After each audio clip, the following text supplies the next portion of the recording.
the anime ranking. Oh my god. Hello everyone. It is very hot today. I am kind of melting, so expect my brain to be melted as well. I've done my prepping. Where do I start even? I mean, I started this idea, right? Let me explain first how I got this idea. Right, so the thing that happened was this had nothing to do with anime, but I got a sudden obsession with cinema and how everything, you know, from music to quite literally cinema itself, in terms of scenery, scene choices, color choices in see, I am melted. Color choices in terms of like anime, this and that, plot points, pacing, everything. So I got my interest in that. Probably because of a movie that had nothing to do with anime at all, which is The Revenant. That's the movie I was trying to talk about during Frambo, which I forgot the name of it back then. Mom, get the camera! Hello, welcome in. I'm just explaining right now how I got this idea first before I begin. So, about The Revenant. I don't know much about filmmaking, right? But I have a bit of an interest in it. And so I watched The Revenant. First of all, Jesus Christ, that's a brutal movie. That's way worse than I thought. But it's so good. It's like a film that shouldn't exist. Well, let me explain that, right? So, first off, movie is filmed on location. If you know filmmaking, you know that it's hard. But like, you haven't seen it yet, I highly recommend it. But the movie is basically about a real life person who lived, except they reimagined the story a little bit because, you know, you can't do everything literally in a story for it to work well. But the guy is a fucking badass. But everything is set in this very icy cold plain, and they don't use any lighting, like any stage light. They just use the natural lighting. But the location which they filmed on, they only have 1 hour per day. If they mess up the recording, they have to do it again. That's not the only thing that's crazy about it. They had to do so much training and rehearsing, because if you watch the movie, you see that it's more like a theater play. Like, the camera follows everyone around instead of having a cut here and there, cut to there and cut to this. It's really strange of an experience, but it's so cool actually. I really like it. But the movie is very brutal, lots of blood, and you can definitely tell that in terms of language use, that it's a bit on the spicy side, but it's meant to be that way because it is... I don't know from what year the movie is, but you know, you're praying this. I'm nerding out already before I start, but yeah. I'm a little bit melted from the heat, so I'm also, you know, my brain is also restarting up and doing a bunch of things. Also the music. That's the last thing I have to talk about The Revenant before I move on, but they only use one song. Let me tell you how crazy that is. Pretty much every movie has an OST, right? Has a bunch of things that are just beautiful, memorable. And then you have The Revenant. They use one song. And it works. Because it is so disturbingly eerie. It's just chords that like slowly rise up and then go back down. And they only have a few variations within it. And it works. Because it's just a cold, dead landscape, and it works, and I love it. Oh my god. Okay. Yeah, so this entire stream is to thank to a movie which has nothing to do with anime. So today I'm gonna be ranking every single anime I've watched, and if you were here last week, you know that I had to cancel it because of... This is what you signed up for, hell yeah!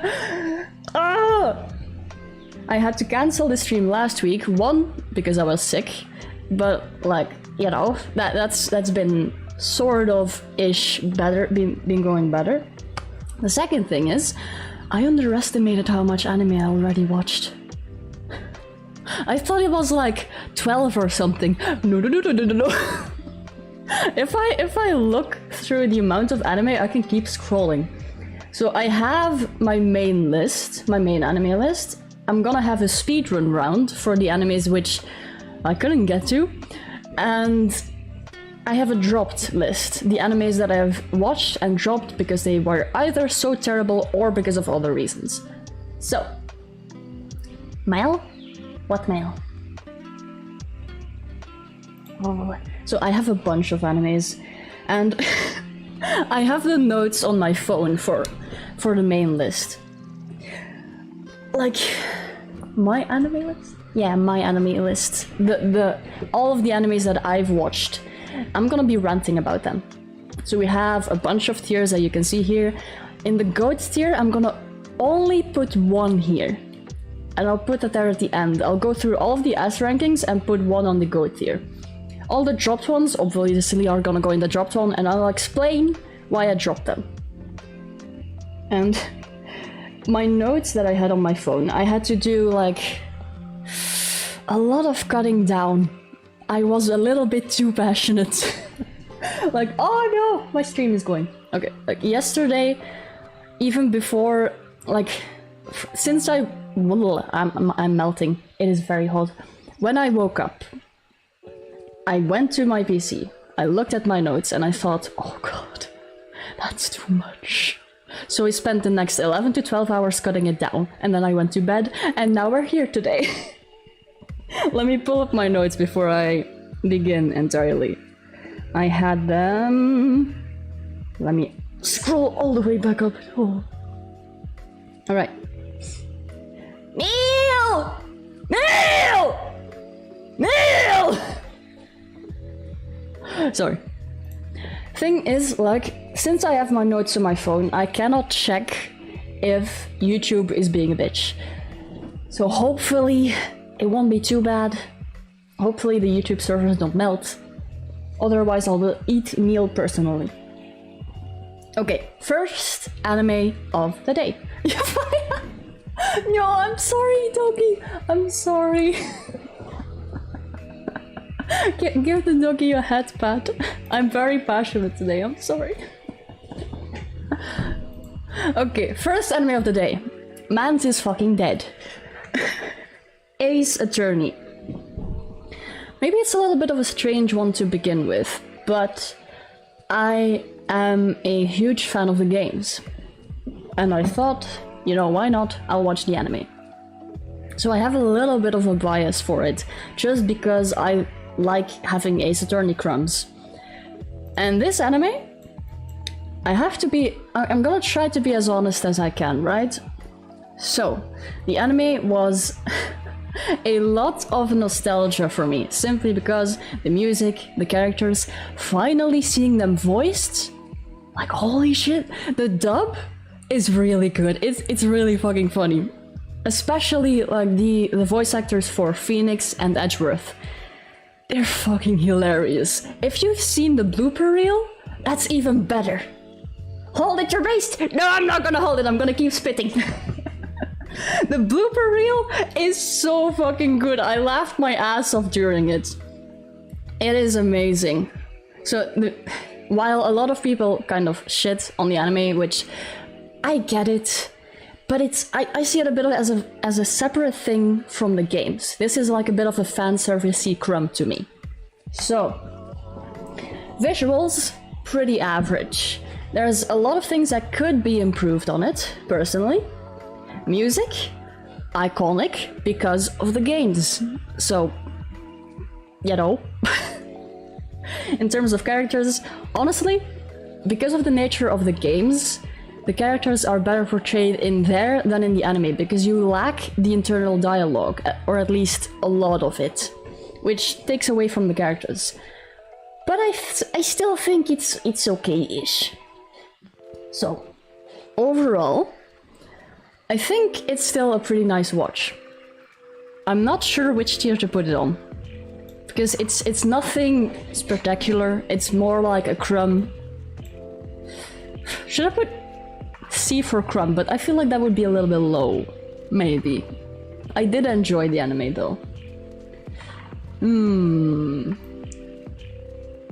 I'll put it back. I'll put it by crumbs. If I change my ideas later, you know. Yeah, they often like portrayed the wrong way. I'm actually, now I'm thinking, I'm curious if there is an anime which has been like properly adapted a game. I don't know if there is, but still, I like the crumb. Ace Attorney is Bog. They're fucking gay for each other, so you know. Second one. This one. I don't know if you'll know this one. Angels of Death. Ever heard of it? It is with my main boy Zach. My homeboy Zach. Yes, I don't know what his problem is, but I love his laugh. I personally really loved watching the anime alone. Actually, this is also an adaptation of a game, which I didn't know. So, no, maybe this one is better. So we're still on the same topic in terms of games and adaptations. I loved watching it alone. However, when I rewatched it with a friend and I got like a bit of a second opinion, they said that not much happened and it was kind of a slow anime.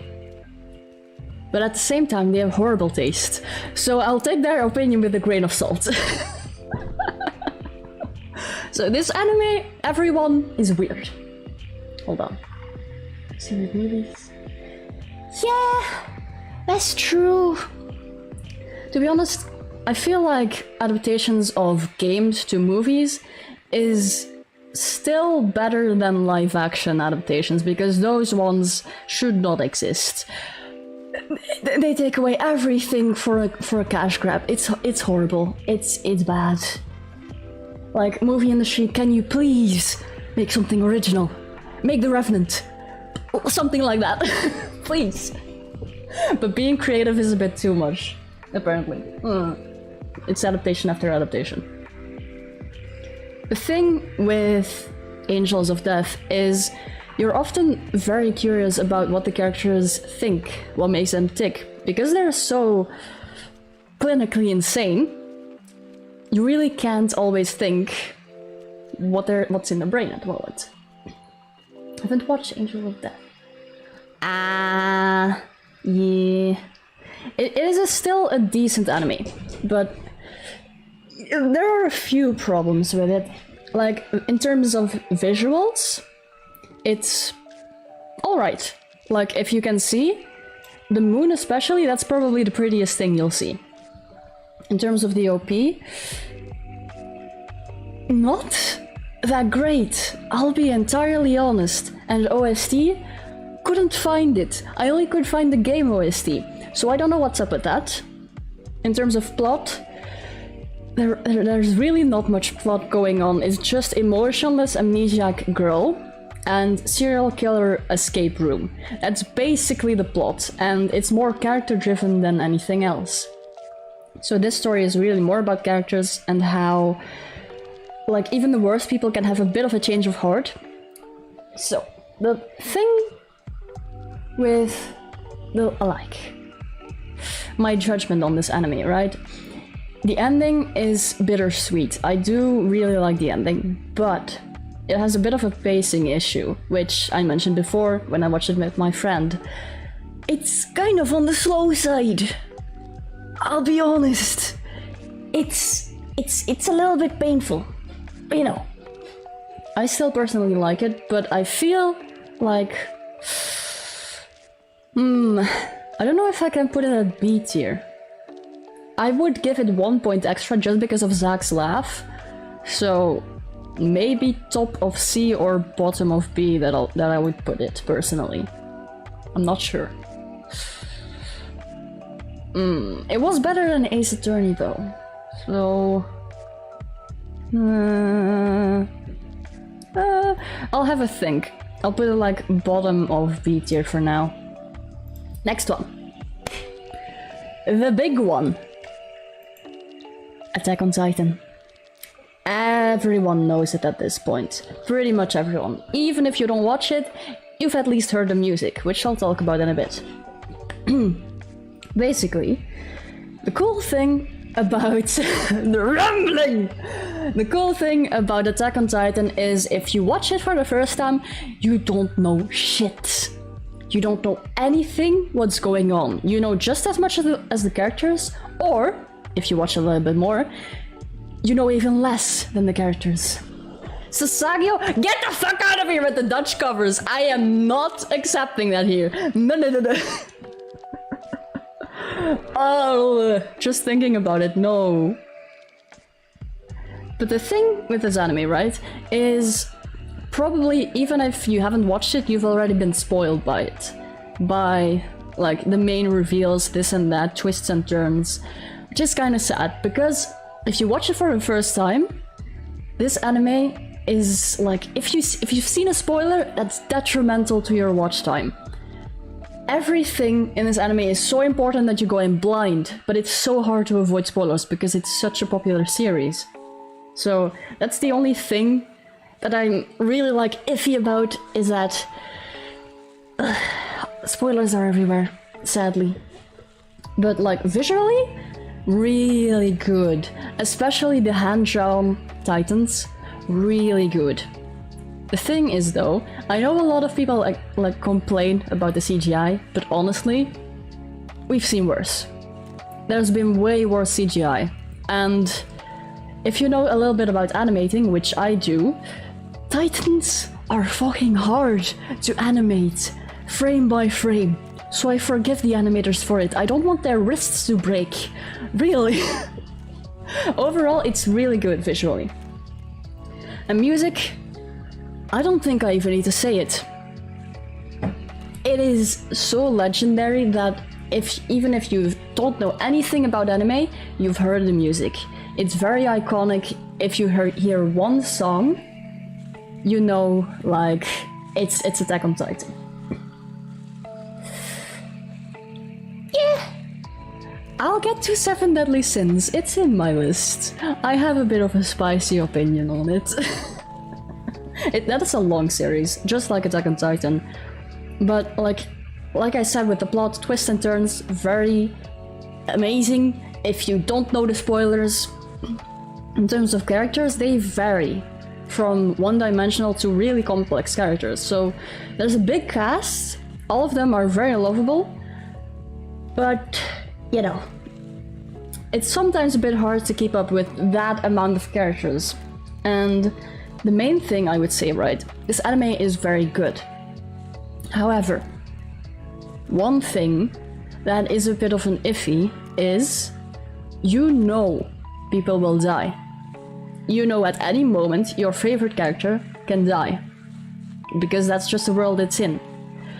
So that's the one problem, to me personally, is that you can struggle to get attached to characters because you know they'll die. That's really my one iffy with this. Because it's such like a heavy death and dark world. But really, generally, overall, I don't think there's much to say about it. To me, it is S tier. Like, I don't remember much of the pacing. I've heard that for some people who get into it more recently, they really struggle because, like what I said with spoilers and everything, they already know what's happening, but not only that, it's maybe a bit of a nostalgia bias, but apparently from people that I've heard who are new to the series, completely new, they point out a lot that there are pacing issues with it. So basically there's a lot of time where nothing of relevance happens, and then there's like a big giant thing. But between those two things, there's not much happening. At least that's what they say. But to me personally, still, yeah. Well, the pixels are gonna annoy me. It's still like an S tier anime. Now, oh, the next one. Oh, I keep forgetting because I'm so excited. Hold on. I was meant to type in the animes here. Banana fish. You've probably never heard of it unless you did, but oh my god! I don't know where to start. This anime broke me. Simply said.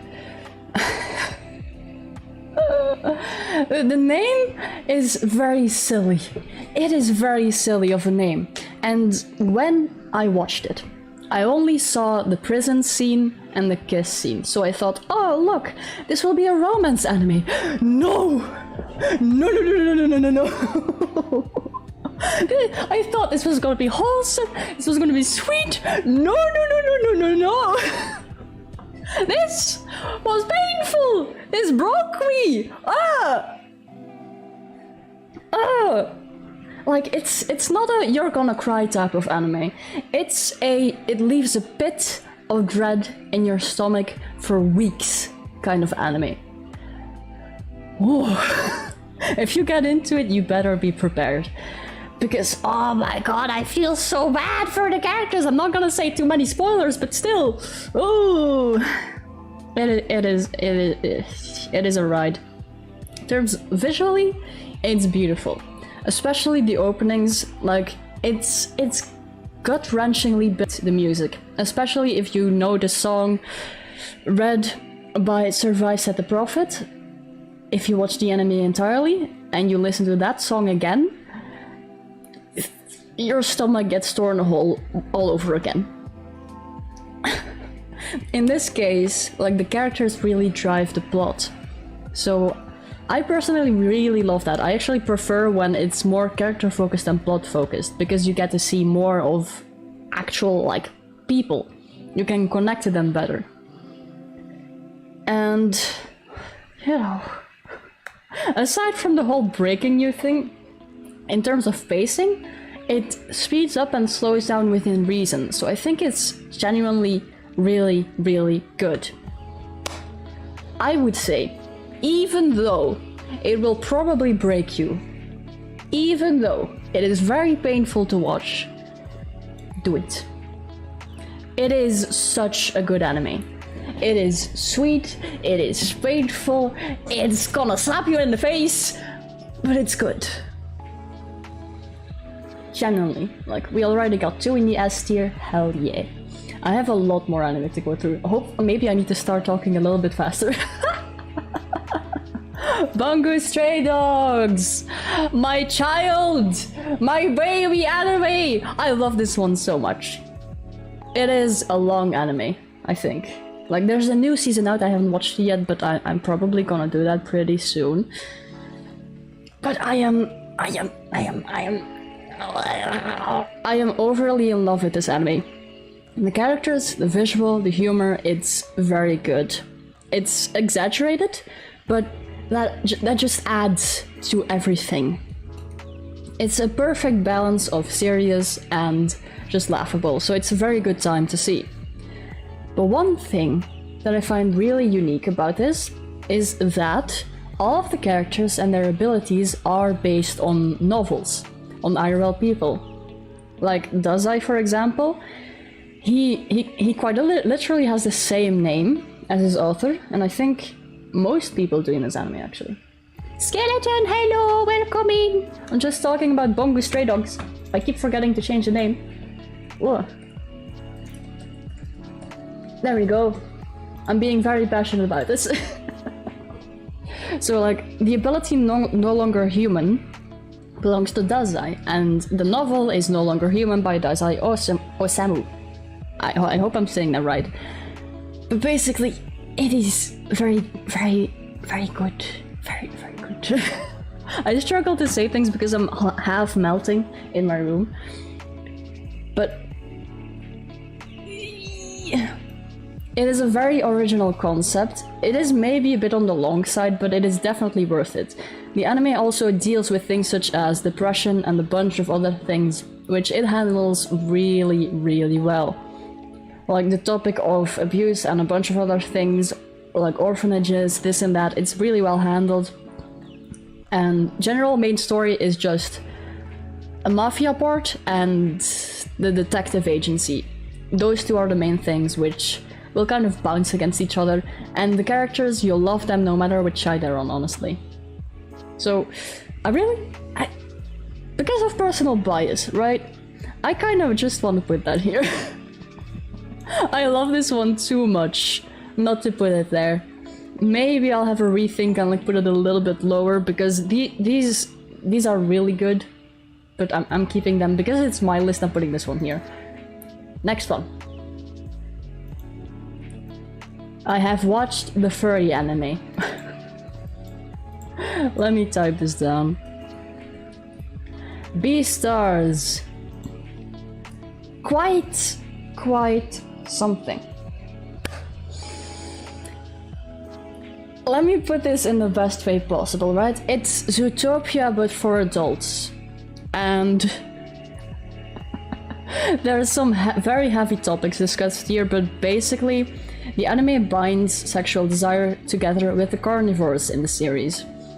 And in short, right? No, don't you say me! I watched it, I was morbidly curious, and then I was like, oh no, I like it. But basically, the anime starts off with the idea of a wolf is like sees a rabbit, is not sure whether he wants to eat her or eat her out. Those are two different things. It's a very unique kind of anime. It's fully CGI and it does have its charm, if I'm gonna be entirely honest. It sets the tone of the world, the characters and the experiences very early on. So it's strange, it's odd, and you need to have a bit of a special, unique taste to really like it, which I happen to have. So the music is a banger. Yaosobi never disappoints. Even if you don't like the anime, the music is really good. Honestly, Yaosobi, I'll be talking about them a lot more, especially with Oshi no Kyo, which I'll be talking about way down in the list. Trying to think now, like the OST is also really nice. It gives like kind of jazz-ish vibes. It's actually really good study music, surprisingly. So even if you don't like the anime, music, really good. I'm like a little bit conflicted because it's okay, and even if you're not a furry, you can enjoy it. Maybe like A or B tier, I'm not quite sure yet. I'll keep it in B for now, top of B. It's interesting, and I think like a lot of things are being set up for later down the line, because not a whole lot of plot is happening. It feels like it's being set up at the moment. The next one, the latest craze, Chainsaw Man. I need to type this correctly. This is a unique one. I'll silently judge you a small bit. It's fine, you can judge me. I have worse things on this list because of my morbid curiosity. I'll be talking about that later. I have a lot of things that will go in the F tier, which I regret watching. So Chainsaw Man, hey! It's like...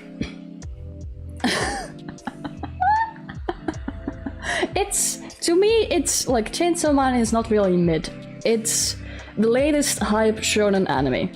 Basically, Denji is horny and hungry, and Mans just wants a place to live. There's lots of down badness in the series with brutal deaths, lots of gore. It's really, really for adults. No kid should watch this. Aren't we all? Yeah, a little bit. In terms of visuals, right? It's Studio Mappa. I don't think I have to say much more. Studio Mappa has some of the best animation out there. Even the CGI looks good. People actually look alive when they talk, and I think that's mainly because of the direction as well. I don't know, I don't remember who directed it, but the thing is, a lot of the anime is inspired by actual movies, by actual cinema. The openings are bangers. All of them. Every episode has a unique opening and ender. It's so good. Yes, Attack on Titan is an S tier. It is good. Even though it has a few problems, it's still good. But hello, Bono, welcome in. It's my tier list, I'm gonna rant. I'm gonna put it in S tier if I like it. I have a lot more to go through, so maybe I need to speed up a little bit more. But basically, Chainsaw Man, characters have lots of personality, lots of this, lots of that. Makima. She scares me. I love Power though, but Makima fucking scares me. And I love it, because it's great writing.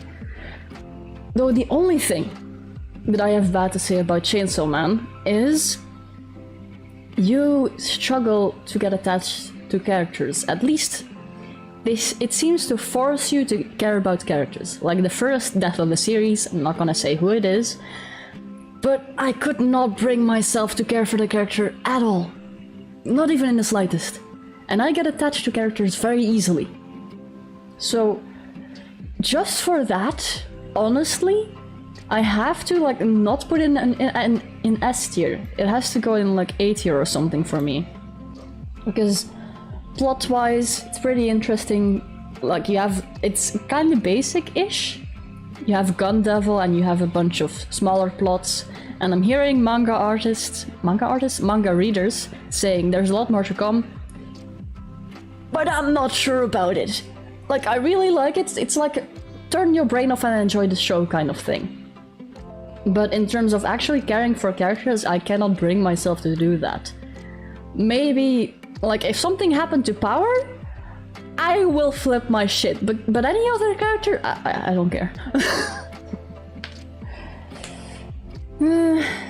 That's true. Maybe you weren't meant to be attached to it, but I hear a lot of people who were actually like upset that they died. And I don't know how. Because there's no time to get to know the characters. SOA. What's SOA again? Was The Sims? Nah. The next one, though, that I have on the list, because I need to speed up a bit. Darling in the Franxx! Darling in the Franxx! I don't know what to think about this one! Oh, Sword Art Online. I haven't watched that one, so I have no rating for it. But I heard that it was kinda bad, at least after the first few seasons.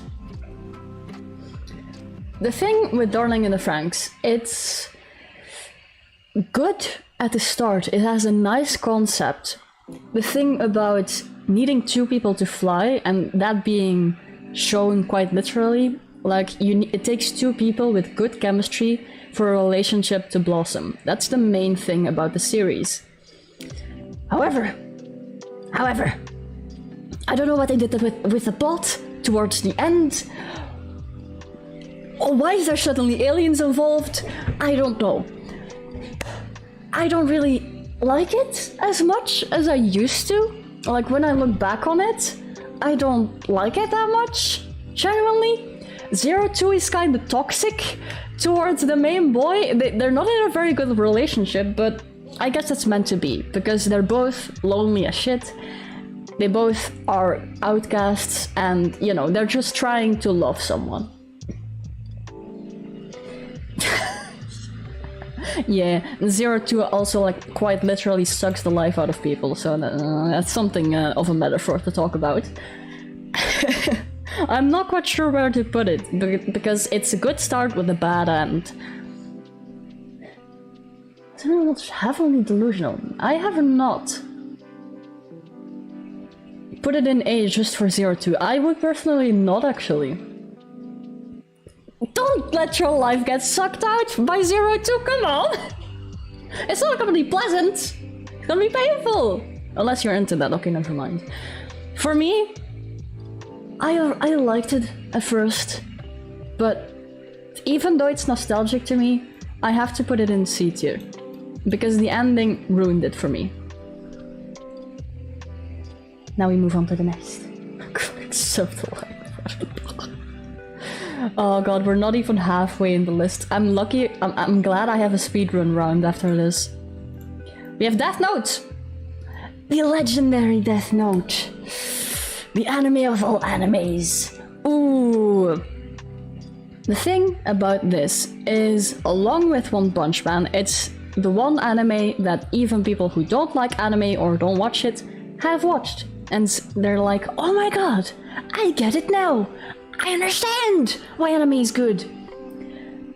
Though, even though I really like it, there's a few weird things with it. And I know, I understand dropping Death Note, and I'm gonna get to that. Listen, the GOAT tier will be decided later after all of the things are done. Then I'll look through the S tier and bump one up to GOAT. The thing with this anime is, right, once I got around to it, I binged it, and I really liked it. It's just someone with a god complex, just a no-you fight. Yeah, that's fair. I just like their banter, honestly. As people, I didn't really like them as much, but like the banter between them, just seeing them know you, like I outsmarted your outsmarting, is just fun to watch to me. So there's a bunch of iconic things in this anime though, which is why I'm gonna bump it up a little bit more than I would originally. Because the amount of memes that came out of this are huge. Kira's laugh, the potato chip clip, a bunch of other things. All the memes everywhere on the internet when this first came out. So just for that, I'm gonna give it a few extra points. Thing is, like, the story is pretty gripping. However, like Robin said, a lot of people dropped it. And now why is that? Angels of Death is indeed. You'll have to play back. I gotta keep moving with the one I'm at now. But in terms of Death Note, a very important character death happened, and that's when a lot of people dropped it, which I completely understand. I was very, very tempted to drop it as well. But I decided, okay, alright, let me sit through it and see where it goes. The ending is... You guys roasting each other. The ending is still good to me. It still has a pretty satisfying ending. But because of the shuffling that happened in terms of that one death, even though it was important to happen, I feel like it could have gone a better way. So just for that, while it is really good, I'm not quite sure where to put it.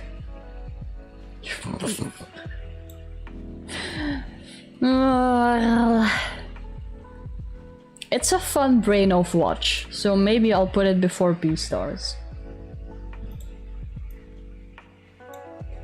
You guys fighting. Right. Guys, no sucking in the comment section. Oi! Next one. Is it? What? Hold on. I'm missing one. Death Parade! And I keep forgetting to change the name. Maybe I should just, like, book this. Monocopy mate. Fight it out with yourselves.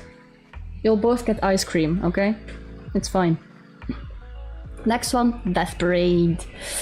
I really like this one. It's short, it's very bittersweet. And it leaves a lasting impact, but it's not talked about that much, surprisingly enough. Or at least I haven't heard many people talk about it. It doesn't outstay its welcome, and it's beautiful and tragic in its own way. It's really a psychological drama all around. Visuals? Really pretty. Music? The OP is hilariously misleading, because the OP is happy, and this series has nothing to do with happiness. It's really bad. Though, like the OST, Moonlit Night is really pretty. I recommend listening to that one if you haven't watched the series yet.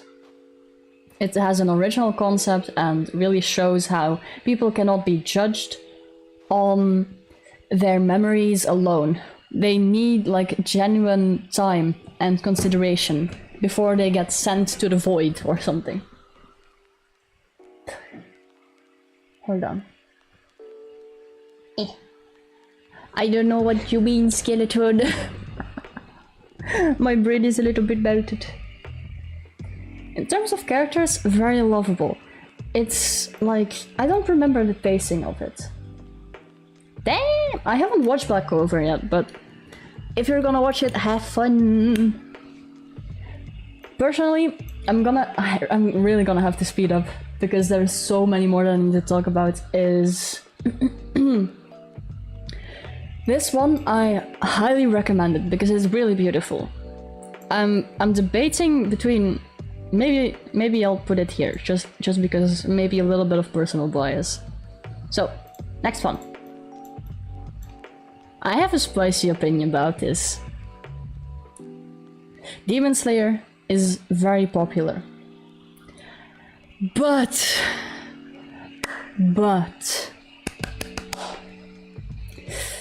the Michael Jackson lookalike is very funny to see on screen. Mugen Train, pretty nice. The series, however, has no risk or consequence. It's very repetitive.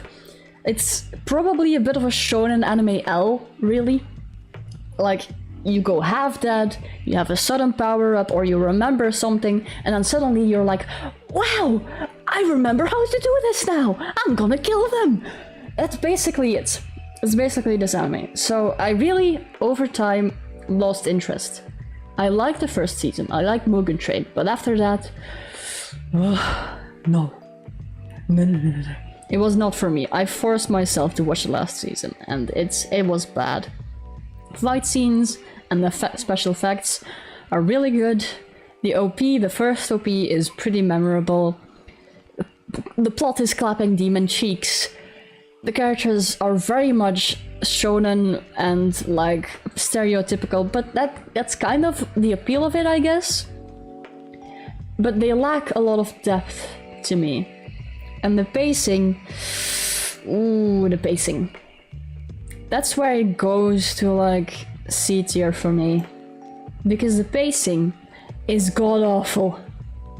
I don't know how to describe this, but the amount of, especially the last season, the amount of still panels with nothing happening. Not even a word. Barely any music. It doesn't even set the tension. It's really bad. The last season is not good. Yeah, the animation is pretty damn good, but it really just fell off the stairs. It's I liked it at first, but like looking back on it, I'm sorry. I cannot recommend it. Maybe you can watch the first season, but after that it really just falls off. Then we have quite a unique one. Devilman Crybaby. Who here has watched it? I'm curious to see.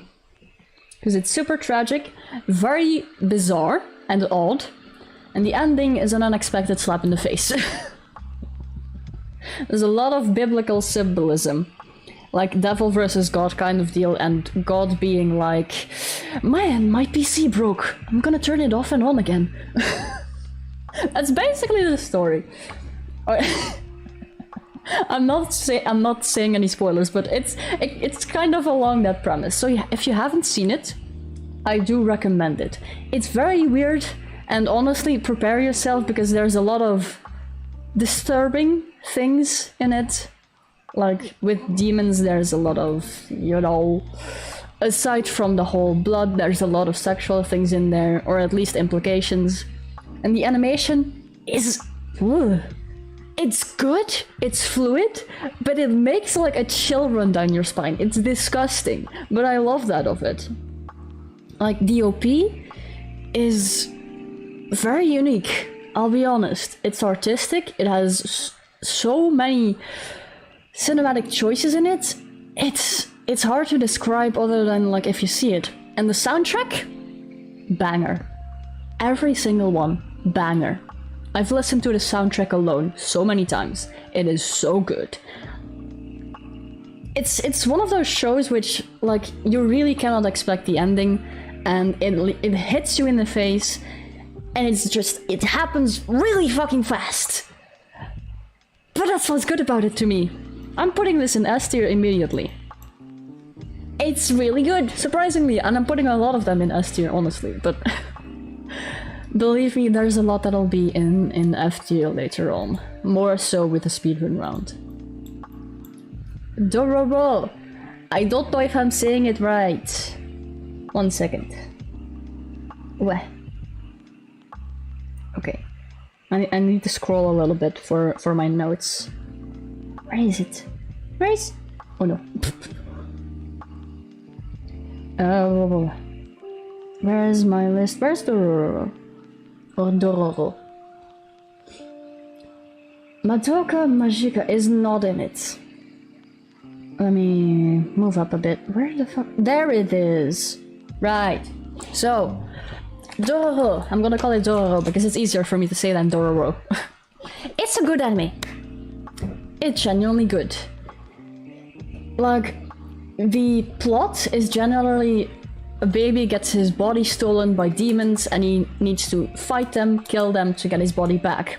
Along the way, he meets a little kid, a little girl on his journey, and they're just going about it. They're just vibing, having fun. It's very much a bit of a tragic anime. It might make you cry a few times here and there, but it's overall a really, really nice journey. The OP is a bit on the older side, but it's still very artistic. The OST is very cool, dramatic, and generally the characters have a very cute dynamic. It's really nice to see. Like, it's a bit of a wholesome ride mixed with a bunch of pain along the way. I don't remember much of how the pacing went because this anime has been, like, it's been such a long time since I saw it. Yeah, he's not used to feeling human. All of his senses, once he gets his senses back, it's a whole new experience to him. It's really nice to see. So I personally, even though, like, I'm a little bit conflicted because it's been so long ago, it didn't leave as much as a lasting impact as all of the rest, but I would still put it on here. For me personally. Or maybe like top of A tier. I'm not quite sure. Like, maybe I'll shuffle it down a little bit. The next one. Oh boy, this one. Durarara. Who here has seen it? It's a long series. Very long. It's one of the ones that will break your brain. It's like one of those novels where there is no single main character. Instead, there is 15 deeply important characters, and oh boy, it is something. The main thing that I have to say about this is, even though all of the characters have a lot of charm and they really develop over time, it's hard to keep track of it. To keep track of that many characters, and especially the chat rooms in the anime are so confusing. You'll spend 80% of this anime being confused, and then towards the end, the 20%, everything suddenly clicks, and you're like, oh, wow! So that's what everything meant before. So in that sense, it's really a bit of a brain breaker. If you're smart, maybe you'll get it sooner, but I have small brain syndrome, so this anime is not for me. Like, opening wise, it feels like a reality TV show kind of thing. Like what I said, the fight scenes are also really good, especially between Isaiah and Shisuo. Yeah, that's what my brain is. So the pacing, very confusing. You don't know what's happening half the time, but it's still good. Personally, I put it above Death Note, so I'm gonna have to shuffle them around a little bit. Where the fuck is... Yeah. And the furry anime. Get out of the way. There you go. I was originally gonna make this list on the website itself, but the amount of things it wanted for me to be able to use it, like... You know, posting and deleting tweets for you on your own Twitter account, that doesn't feel like a very safe thing for me to do. You had to log in to use this, so I just took a screenshot and did it this way. So I'm gonna have to smoosh them around a little bit more. Next one!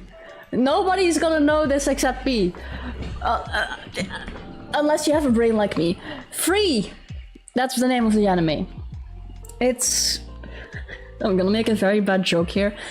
But it's a splash in the pool of sports anime. And yes, it's practically gay swimming. Or at least that's hinted at it. So this anime got me, single-handedly got me back into swimming. I loved swimming before that, I stopped for a while, and this one just made me go almost daily again. It's surprisingly nice. But there's not much in terms of plot of it. It's more like a slice of life kind of thing mixed with sports. And it feels kind of fan service-y, which it really is, because honestly, if you've... One of the outros has Rin, like, what's his last name? Matsuoka? Rin Matsuoka in a police uniform, and I think that awakened something in many people. Maybe I'm among those people, but it is surprisingly good. Like, I'm very normal about him. He's just a shark boy, you know. I don't know where to put this because it's a fun summertime watch with your brain off. And there's a bit of drama here and there, so it's a fun watch. I would personally even put it above like Durarara actually, and Death Note. There we go. Maybe I should like sort these a bit better because this is getting messy. Next one. I think we're halfway, almost halfway in the main list. Hellsing Ultimate. I'm really curious to know who has seen it. Or if you've at least heard of the abridged version. Because when I first watched Hellsing, I watched the abridged version and I didn't know that that wasn't the original. I really like the abridged version, and when I got around to it... Hello, Cookie! Hello, welcome in! Hellsing, you heard of it. It's a very old anime, and it definitely pushes things, because let me tell you what it's about. It's a show about London vampires, and the term I cannot say on YouTube because I will get bonked. It really pushes things. Alucard and Sir Integra are badass, everyone in the show is a badass, the fight scenes are amazing, and it's kind of a no-you battle between vampires until you realize Alucard was holding back. Mans is just vibing. And then he's like, oh my god, I'm gonna smoosh my hand up and look, restraint level 1. And then he just eats a guy. It's a really fun watch. Doesn't make much sense, and the dialogue is kinda bad if I'll be completely honest. But it's still fun. So... I couldn't find much of an OST or music, honestly. Nor do I know if it has an opening. But the pacing of this anime is very slow. So it takes a long time to get through it. That's the only reason why I'm not quite sure where to put this. I don't want to put it below Demon Slayer, because Demon Slayer is an ech. Actually, now that I think about it... that belongs there. D for Demon Slayer. I might put Hellsing, like... even though I have a personal bias for it because I really like it, and I really want more people to watch it, simply because of the pacing, it's kind of painful to see.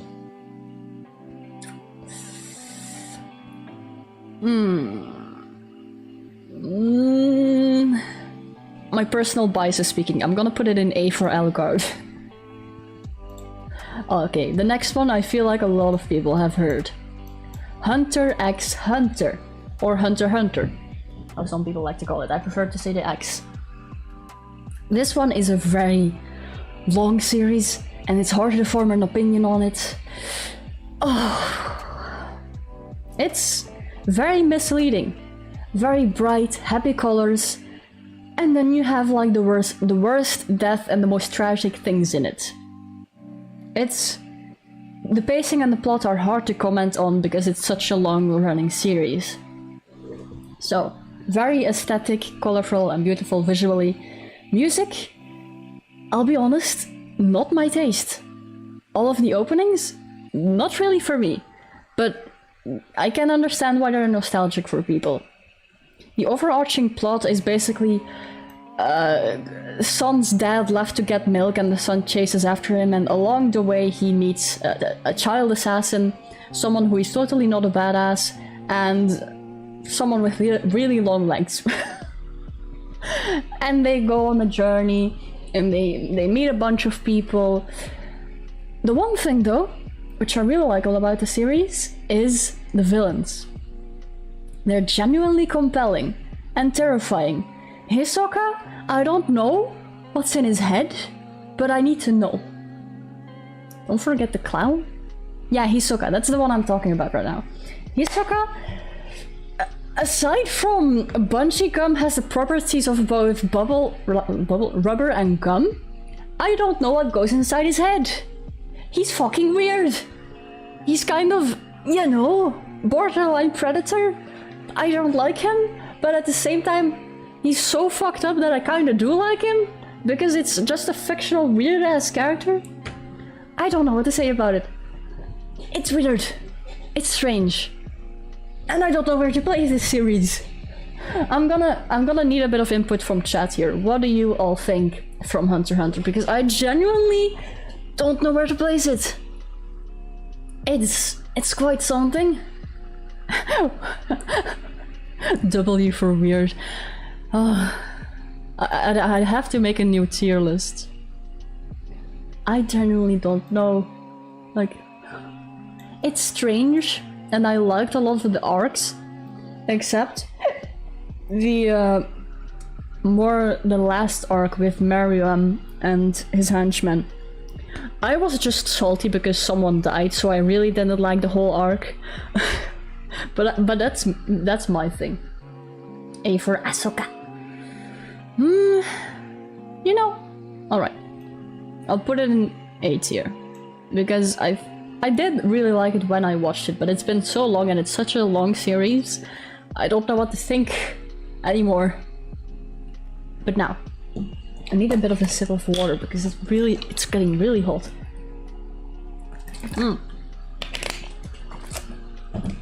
Right. This one. Ooh, one of my favorites.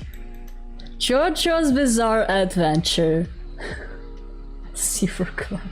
Yeah, Hunter x Hunter is a bit too good to put in C tier, especially after I would never put it like below Darling in the Franxx. That feels wrong. JoJo's. There's a lot to say about this. Very memeable, and I'll try to be honest despite my bias.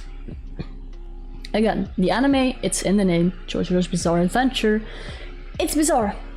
Yeah. And like Toaster is saying there, the music is very iconic. You've probably heard it everywhere in memes, in this and that. The OPs are amazing, the OST is amazing, the character themes especially are amazing. But the writing is not that good. And I think that's partially to blame because it's such an old series, especially season 1. You notice that the writing is not that good, but over the seasons, it improves more and more. So I do have to say, like, if you watch the whole thing, you'll see how much better it gets. The main thing that I have to say is the pacing of this anime, especially with Jotaro's whole arc about the, what's it called? The entire Egypt arc. Lasted, in my opinion, way too long. That could have been cut down in half or more. That was way too much. Not very pleasant to see. Nothing happened. It was just new anime after new anime, and like, it's a bit conflicting. Dio wanted it to be longer. Yeah, Dio just wanted them dead. But it was too long for me personally.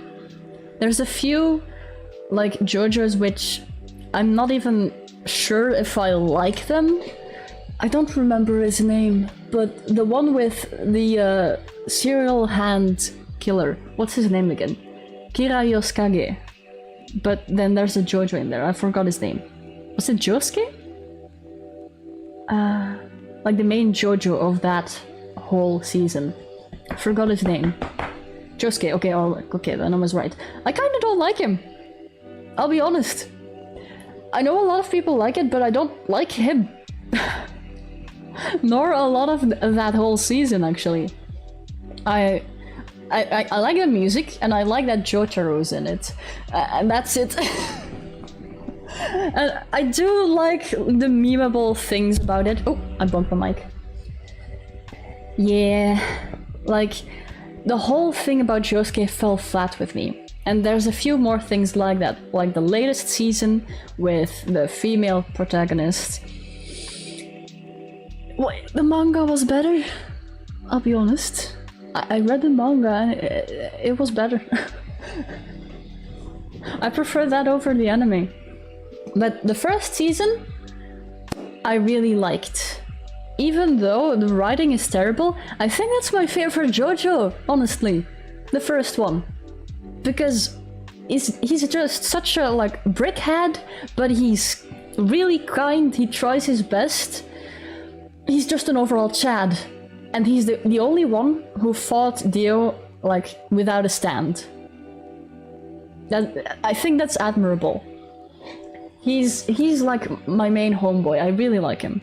Jotaro, I like him too, simply because he's Jotaro. Giorno, I really like. Even though he really doesn't have a lot of personality, if I'm honest. Like, he just has one goal. I still really like the series. Thing about JoJo's though is, like, I'm talking about this a lot because this one means a lot to me, is while it looks very silly, it has a lot of very sad moments, and I have to admit, the series has made me cry a bunch of times throughout it. Simply because if I say donut, it's enough. People will know. If they've watched JoJo and I say donut, they know what I mean. Too many donuts. I don't even like them. And I dislike them even more. Don't you ha at me! Ah! People die in this series, and I didn't expect it. And it hit me like a brick in the head. So, overall, also happened in Demon Slayer. Me? I don't know. Like, in Demon Slayer, it's like one character death that I cared about. Oh yeah, it was a donut too, technically. Ah, I forgot about that. Okay, yeah, that makes me hate donuts even more. JoJo's, where the hell do I put this thing? Probably above Chainsaw Man, but I'm not sure if I would put it in S tier. Because of the pacing issue. So I'm not sure. What do you think? Bottom of S tier or top of A tier? I need some chat opinions on this.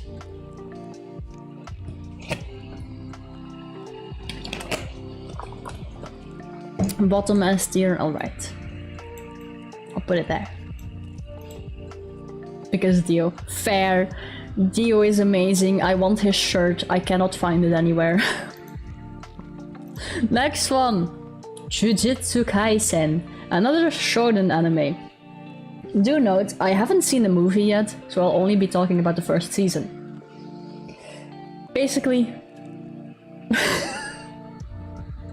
No!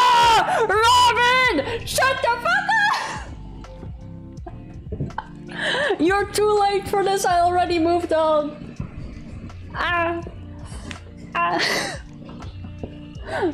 I'm Jujutsu Kaisen. Like, it's an okay anime, honestly. I think it's Studio Mappa as well, right? Yeah, it is. So visuals are very beautiful. It's basically about curses and humans, and those two things don't really go well together. The music is pretty lovely. While it's not that iconic, it's still nice, especially the OST. I think it's really a nice listen. Gojo smash! Yeah! So, while the anime is like very much shonen, like it's Doomsday extension. The openings are good, yeah, but it's like it's not as iconic as some other animes. That's why I'm like a little bit on it. Though it is still really good. The animation especially is really good. But like in terms of the plot, it's very much shonen, because I'll be talking about this more with more animes down the list. Eating something for power. Eating a finger. Probably one of the weirdest things you can eat for power, but he eats a finger. And what happens? He has a demon inside his head now. Oh no, what's he gonna do? Uh-oh, he's sentenced to death, but oh no, he's not sentenced to death. He has to eat more fingers. It's very bizarre, but I like it. Sukuna, I really like him, actually. I'll be honest. A lot of the curses are so charismatic, even though you don't agree with them. Like, their viewpoint of the world is terrible, and you would never agree with them. But they're so charismatic that you want to see them, like, at least half succeed in what they're doing. So it's kind of a conflict. You're not quite sure who you want to see win, really. So, like, aside from the plot, the cast is very interesting, memorable, like I said, with the villains and everything. And honestly, but 25% budget in Gojo's eyes. Alright, Gojo's eyes. How? Hold on, let me look something up really quick. Gojo's eyes. I'm gonna put this on screen for a second. Okay, where is the there it is. Hold on. This is maybe a little bit of a spoiler, but it's fine. It's just the eyes. Whoa. Ooh, look at this shit. Studio Mappa, what are you doing to your artists? It's an eye, for God's sake. It's an eye. Chill. Why is it so good? And imagine, that's one frame. That animated. Jesus Christ. That's painful. Me, as an artist, that's painful. Just this one frame, ow. My wrist, ow. It's quite something. So like visually, very good. And I feel like there's a lot more to come, because they're saying like Shiba Yoa arc or whatever the fuck the manga readers are talking about is apparently really good. But I'm not quite sure about it. What do you mean, Gum? What? I'm not quite sure. I don't feel good putting it in B tier because I feel like it has a lot of potential. Yeah, there's more to come. There's more to come. Hold on, I have a thing for this. You deserve this one. Give me 1 second. You deserve this one. Eternal hello! Welcome in, welcome in. The next anime, let me check. Like, I'm gonna put this one in A tier, because I feel bad putting it in B tier. Next one is one probably no one has heard of. K-Project. I'm curious, who's heard of it? You're on your break. Hey, nice. Welcome in, welcome in. You're free to chill and leave whenever you like. K-Project. Any knowers? Any havers? Any watchers? No? Have not heard of it. Alright. Time for me to nerd out about this. So, Gay Project. It's based on a futuristic concept. Like, I don't know really how to explain this other than if you see it yourself, but there are colored kings in the world, which are basically gangs, but they have a king, and the king can summon a giant-ass sword above his head, and they fight with that. It gives the entire gang power. That's basically the concept of it. And I do have to say, like, I haven't watched K Return of the Kings yet. I watched Angel of Death in the World. Hey, those are nice, eh? I haven't watched Return of the Kings yet, so I'm only gonna be talking about the first season, which is just named K Project, or K. It's probably not that popular because it's just called K. Not a lot of people find it, but I call it K Project because it's easier to find that way. So, honestly, it's like really, I don't know which studio this is made by, but the special effects, the angles, and the colors are really, really good. It is a really beautiful anime. It has perspective shots, which is not a thing you see in anime quite a lot, except for the fishbowl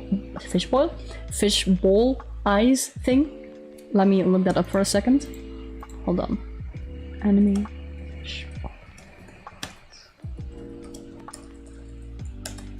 I'm gonna bring this up for a second.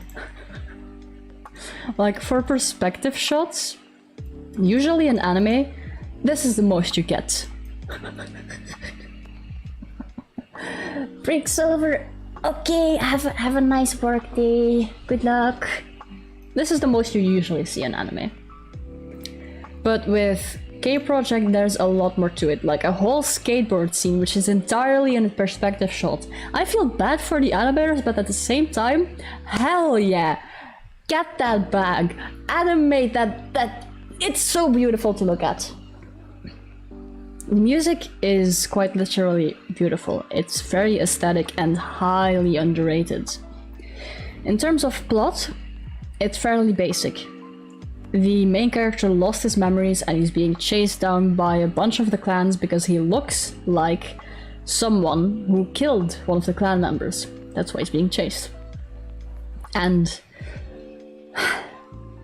I don't know how to say this, but like, there's a weird tiny cat that turns into a naked woman at one point.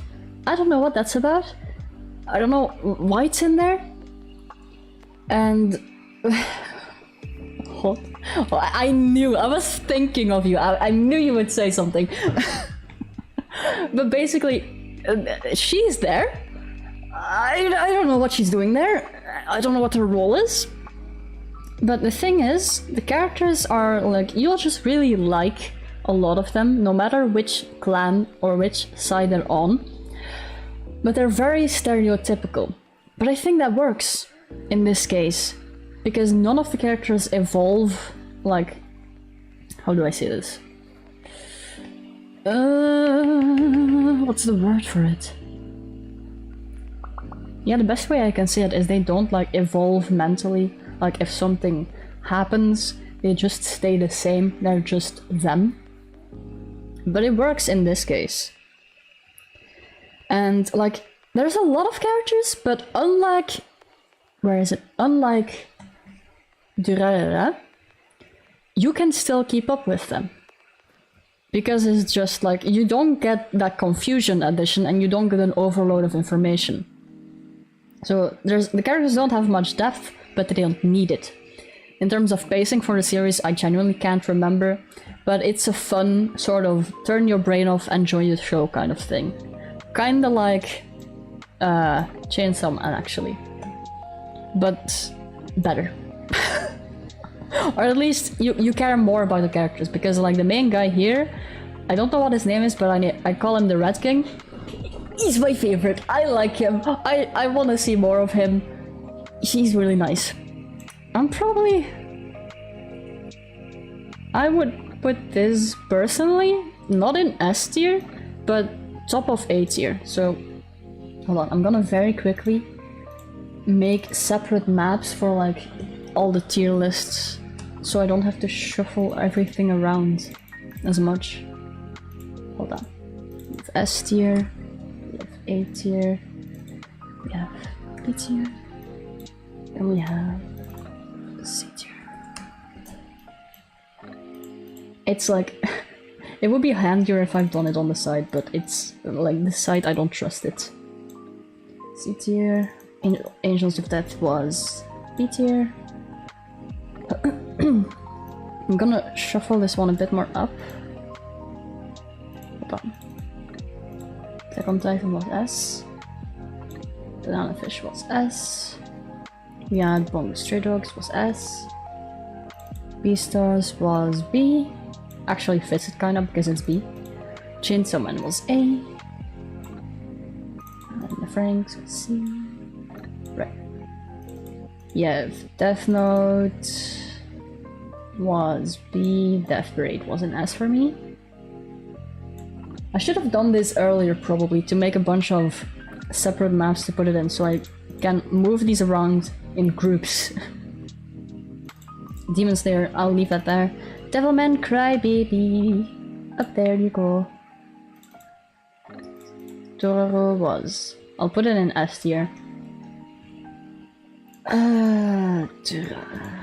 Was B tier? Alright. We had Hellsing, which was A tier. Get in there.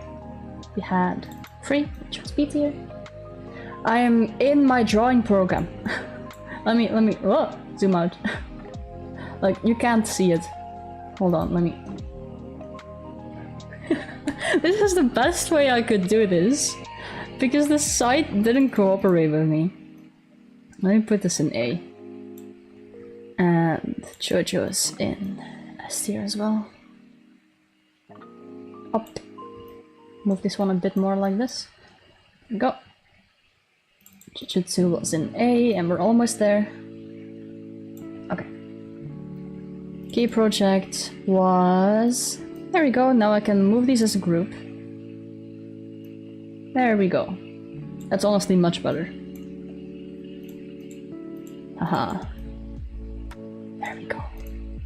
Okay. The next one. Oh, this one. I don't know how to pronounce it. Kizu Monogatari.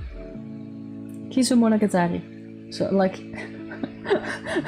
I think that's the way I say it. It's a series of movies.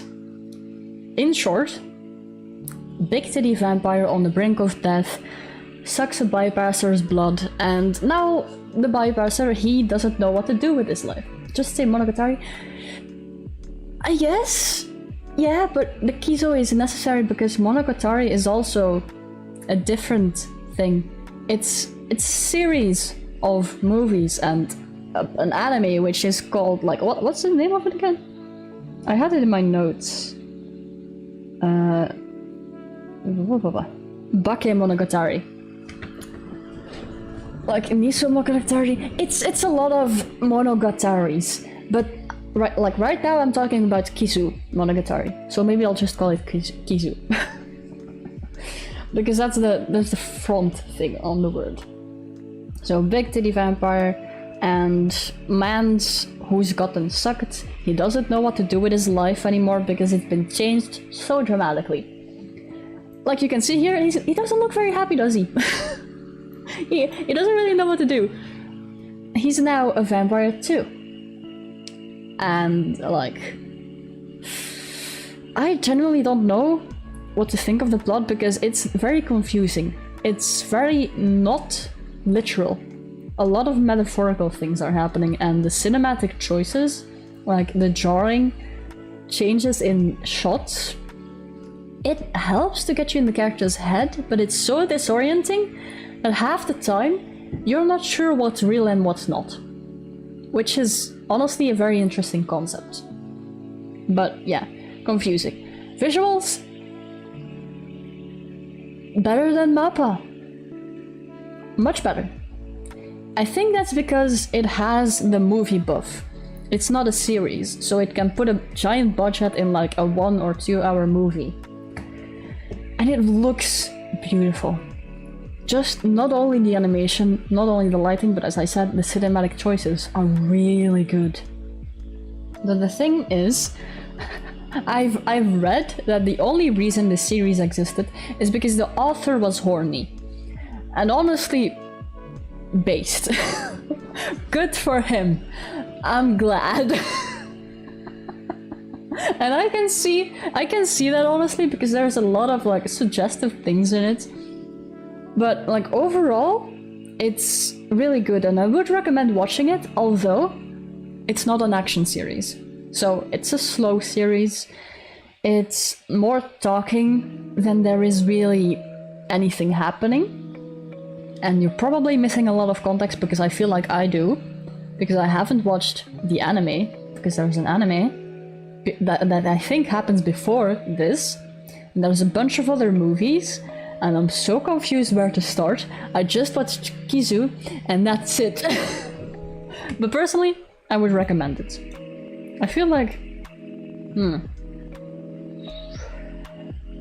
Maybe I'll put it between... Like, it's a series that gets you to think. So maybe I'll put it like a little bit above Chainsaw Man. Hold on. Let me move Game Project up a sec. Up. Here we go. In the middle. There we go. There. I think that's good there. Oh god, the next one. Okay. Spicy opinions. Who's up for it? My Hero Academia. Alright. Any opinions before I begin? Because I feel like a lot of people know it. But, there we go. There's the first opinion. I'm not quite sure where to put it. Because I don't... Okay.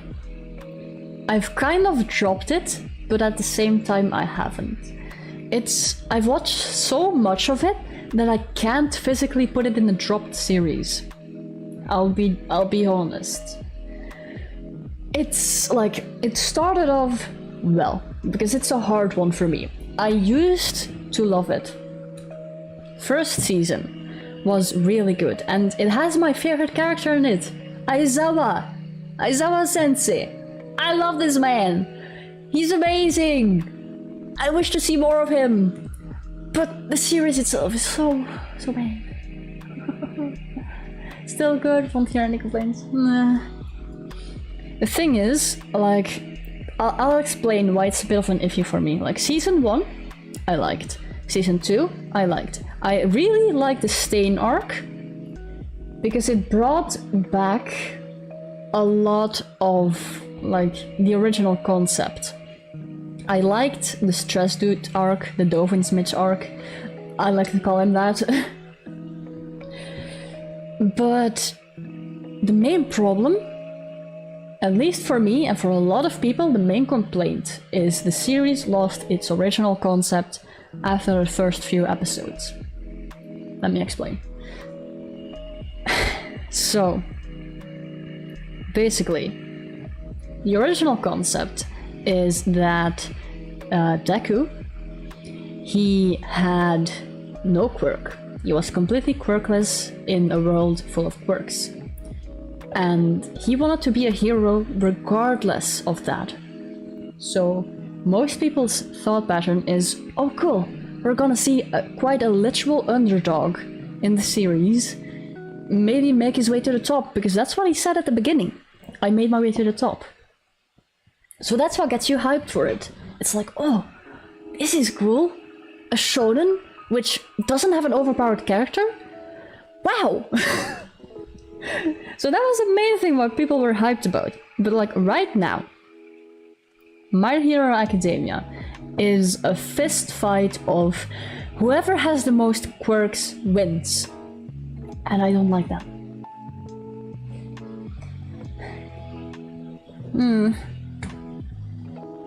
Thing is though, he, like, I would understand if he had a hidden quirk which got him more power, but he quite literally got spoon-fed the most powerful quirk in existence.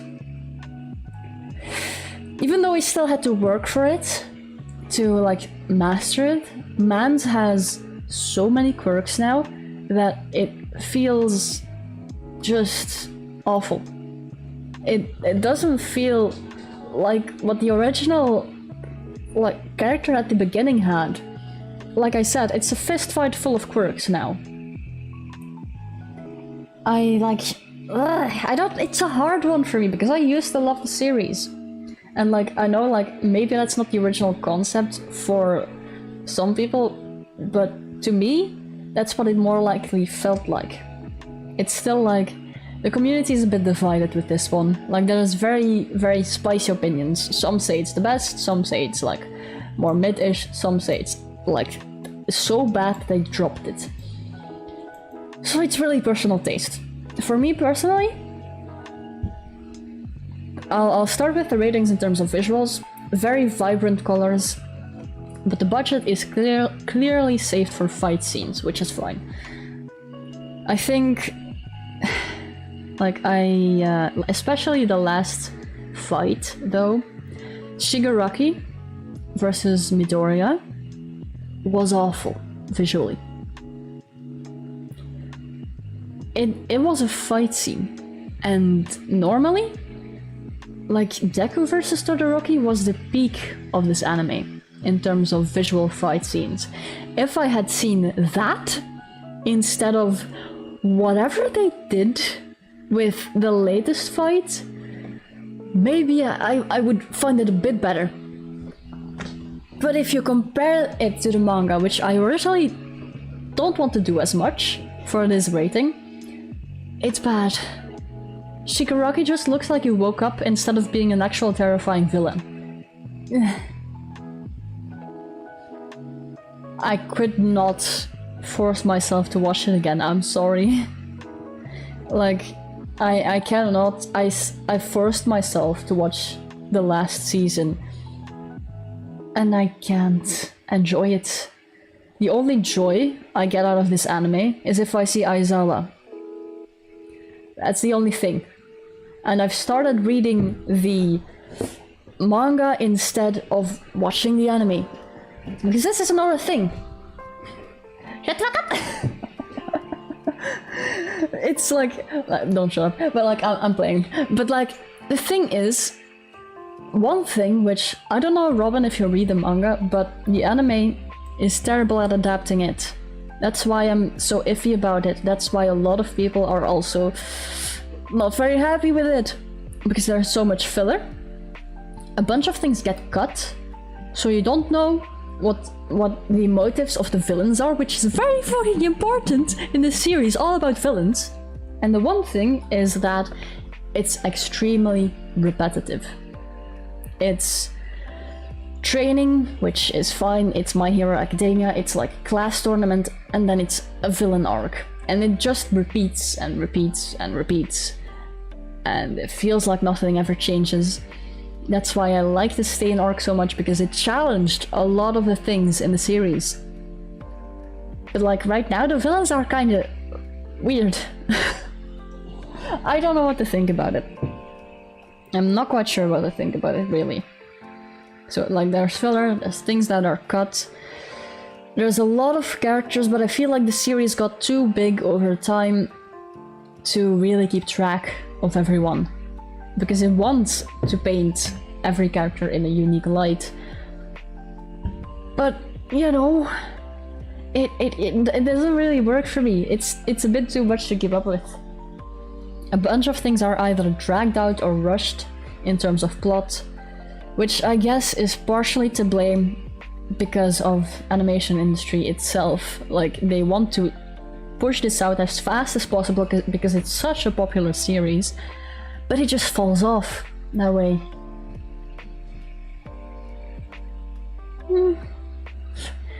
It has its moments, definitely. There are very good moments, even in the most shit seasons, I'll be honest. But for me personally, I would not put it very high. Like, for me personally, I don't know if I should put it in D tier entirely, because I did like it at one point. Much like Darling in Franxx, I did like it at one point, but then I didn't. Movies are as cringe as the fight scenes are peaks. Yeah, I've heard the movies are quite something and the animation is better there, but that's mostly the nature of movies, because they get more budget to work with. Though, now, I'm gonna talk about something very good. If you've heard of it. Mob Psycho. Oh. I genuinely, before I even say anything, I'm gonna put this actually above all of them. Hold on a second. I need to sort my things. Kizoko Monetary, I put that in A tier. Okay, there you go. Mob Psycho is quite something. And I'm putting it in A tier before saying anything. S tier. Base opinion, hell yeah. Before I even say anything, I'm putting him there because it's a masterpiece. Genuinely. This is how you make a good anime. It's the same writer as One Punch Man, except this one has a lot more depth into it. Oh, I'm having hiccups. Whoa. Like, even the ending is great, which is hard to do for a lot of anime. Everything throughout it is really good. I don't know what else to say except watch it. Genuinely, watch it. I feel like I might put this one in the GOATs even, but I have a lot more anime to go through before I do that. But it's generally just all about Mob's growth and like someone who has all the power in the world, but he wants to live a life normally without using his abilities to hurt people or misuse them or use them to get like more status or this or that. He just wants to live a normal life. Except he can't! Because he's the strongest boy in the universe! So, like, the visuals? Not even a debate, that's solid 10 out of 10. Like, people might be put off by the art style at first, but if you have any interest in the anime, watch it. It's really good. The OPs are really good as well. I love it. It's so good. I can play that OP again and again and again. I'll never get tired of it. The plot is honestly just mainly funny, but with a lot of depth. So it's lighthearted where it can be, very, very silly, but when those good, deep, meaningful scenes hit, they clap you in the face. They do not mess around. It's so good. The visual choices as well for some of the things that happen, you just feel how the character feels just by the visuals and music alone. It's so good. It's well put together and I have no complaints. None at all. This one stays up there in S tier. The next one is from the same writer, what I talked about just a moment ago, One Punch Man! Some people have a spicy opinion on this. It's... Oop! I bumped my mic again. It's a very good, funny show. I love it. Just because it's so fucking funny, I would put it in S tier as well. Though I'm not sure if I would put it above any of these, personally. I'll put it above JoJo's though, definitely. So let me just move that up first, before I say much. Like, there's a few spicy opinions about this. Oh, my S tier is getting a bit clogged, but you know. Oh, where do I start? Punchy guy, too strong for his own good. Similar theme, except this guy is a bit different. Mans claps a mosquito and he gets a disciple, Janus, who really desperately wants him to teach all his ways. Honestly, like, I think season 1, everyone loved it. Everyone. It's season 2 that people are a bit, like, iffed about. Reason being, probably, honestly, because season 1 set the bar so high. The main complaint was, like, maybe some adaptation issues, but the main complaint was the animation. But here's the thing. The animation in season 1 was so good that, you know, what's the yeah, it's like, I don't know how to describe it. It's so good that it set the bar so high that, like, moderate to, like, pretty good animation in the second season was seen as terrible animation. And I personally do not stand for it. It's still good, but, like, you cannot keep up that type of quality of season 1. That's just too much. Unless you give the animators a lot of time and, like, really work on it with a big team. Like, say if MAPPA took this up, which I think they are, I'm not sure. Like, it's gonna look really good. I've seen some manga panels, and honestly, if you try to animate that, even as faithfully as you can, that would take ages. It's like animating Berserk. I think it's way too hard to do. But still, like, it's genuinely just a fun series. I would, like, just say, watch it. Don't look up too many, like, things. Like, you've probably seen a bunch of the memes. Honestly, just, if you feel like you need a laugh, if you want to relax, watch One Punch Man. It's one of those series. You can just enjoy it. It's like, really just enjoy the silliness of it. Where is the next one? Oh, here we go! 7 Deadly Sins! Oh boy! Okay, let me drink some water first.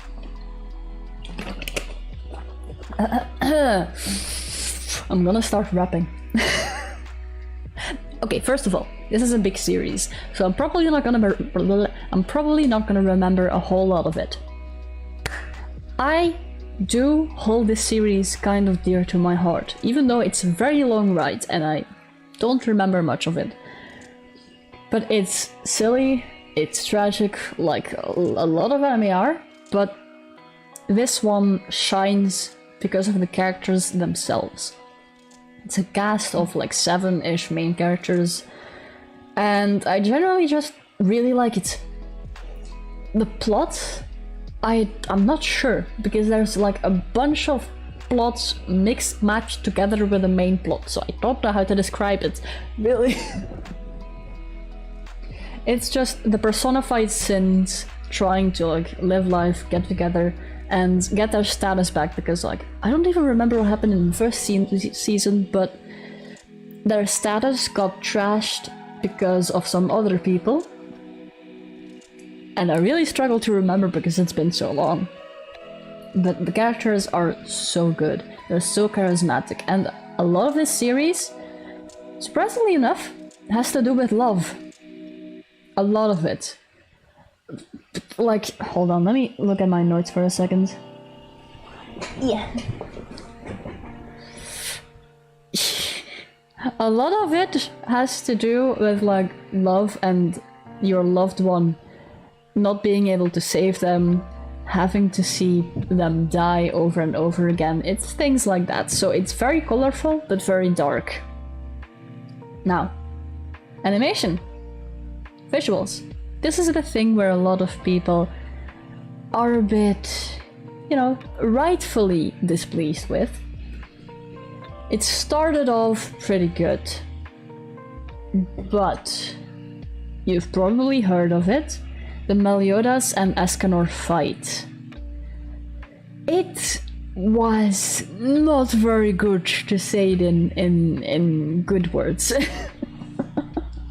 Its animation kind of got worse over time, I guess, that's kind of the fault because it's such a long series. And if a series goes on for a long time, usually it kind of loses interest, loses budget, or it gets rushed, which is why it's probably that bad.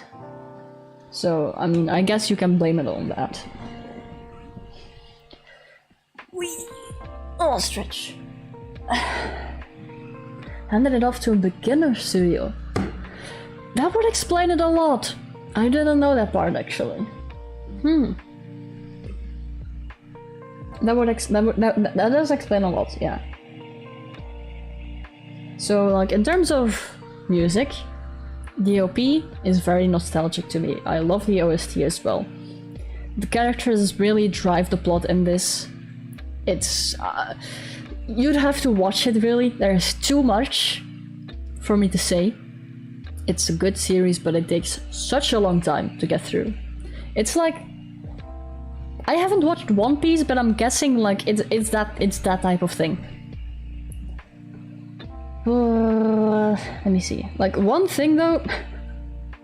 I'm sorry, Hawks, but the pig is fucking weird. I don't know why is there a talking pig in it? I know now, but it was so jarring.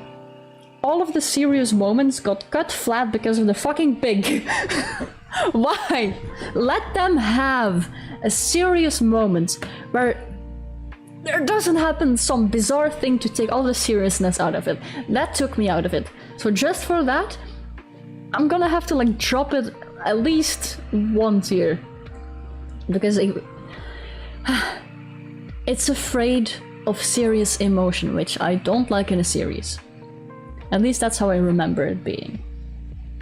So I'm not quite sure. Maybe like it's good, but I feel like I'd put it definitely above B stars though. Definitely. Where is it? Where is my B stars? There you are. Smush these on the side. There we go. Because it's so long, it's difficult to rate, so I'm just gonna leave it there. Then we have... Uh-oh. Uh-oh. Uh-oh. I'm gonna be simping on this one, I'm sorry in advance. I have, like, okay, let me start off. This series also has a very special place in my heart. However, it's very flawed, and it's not the fault of, like, it's more so the fault of the directing and the choices they made. I'll talk more about it in just a moment, but basically season 1 is great. However, there's a glaring issue with the series if you watch it in chronological order. The characters, like, there are characters that are added which are not in a manga, which are used as filler, or just change the story entirely. Plot points are either scrapped or made up, so they are completely non-canon. Like, for example, I can say this because it's non-canon, I don't care. Ciel becoming a demon, and then the next season, that's completely forgotten. That doesn't exist anymore. It's gone. It's very confusing to watch, which, like, it takes you out of it. But, like, overall, I really like the characters. It's just sad that the adaptation is so bad, and they made so many, like, really bad choices. Although the movies are really good, especially Book of the Atlantic. If, like, I would say, like, watch season 1 and then maybe watch Book of the Atlantic, or maybe Book of Circus first. I don't know which one is the best order, but I would still recommend watching it, even though it's really not done well, it's not handled very well, but because of my personal bias and because I like the character so much, I would still say watch it. Visuals are very aesthetic, but like it's a bit old. It's 2004, 2008, I think. Even though there's animes around the time which have been animated better, but it's still decent, has its charm. The music, or OST, I'm not quite sure because I couldn't find anything. Like the OP hit me with a wave of nostalgia, but like one thing I can say, the sound effects are... they're laughably bad. They're so old. It hasn't aged very well. You can hear how old everything is. But I think maybe that adds to the charm of it. Plot points, like the manga, has a lot of good twists and reveals, but the anime, like I said, doesn't adapt it very well at all. It cuts things, scraps things, removes completely important arcs, throws in a bunch of things like a dog that turns into a human for some reason, which is a character that doesn't even exist. Though, here's the biggest point, and here's where I'm gonna simp. The characters are very lovable. They have so much charm. Also, one other reason why I'm so biased for this series is because it has two of my favorite things: demons and Grim Reapers. I love both of those very much. Grim Reapers just a little bit more than demons, but yeah, it's my personal bias. First off, Grell Sutcliffe. I hope I'm saying her name right, but she's insane. She's batshit crazy. She's delusional, and I love her for it. Then you can bonk me for the next one. Sebastian. Oh, Sebastian. Oh no. Why is he hot? Jesus fucking Christ. The stilettos. Why does he have high heels? It makes me question my life choices and why I'm not under them. This anime gives me a biopanic, I swear to God. Grell and Sebastian. Hell yeah. Hell yeah. That adds to my personal bias. I really love the characters in this. They're very fun. Very charismatic, like I've said a bunch of times already. Though, because of the glaring issues with it, I'm not sure where to place it. It has a special place in my heart, but I'm not quite sure where to place it.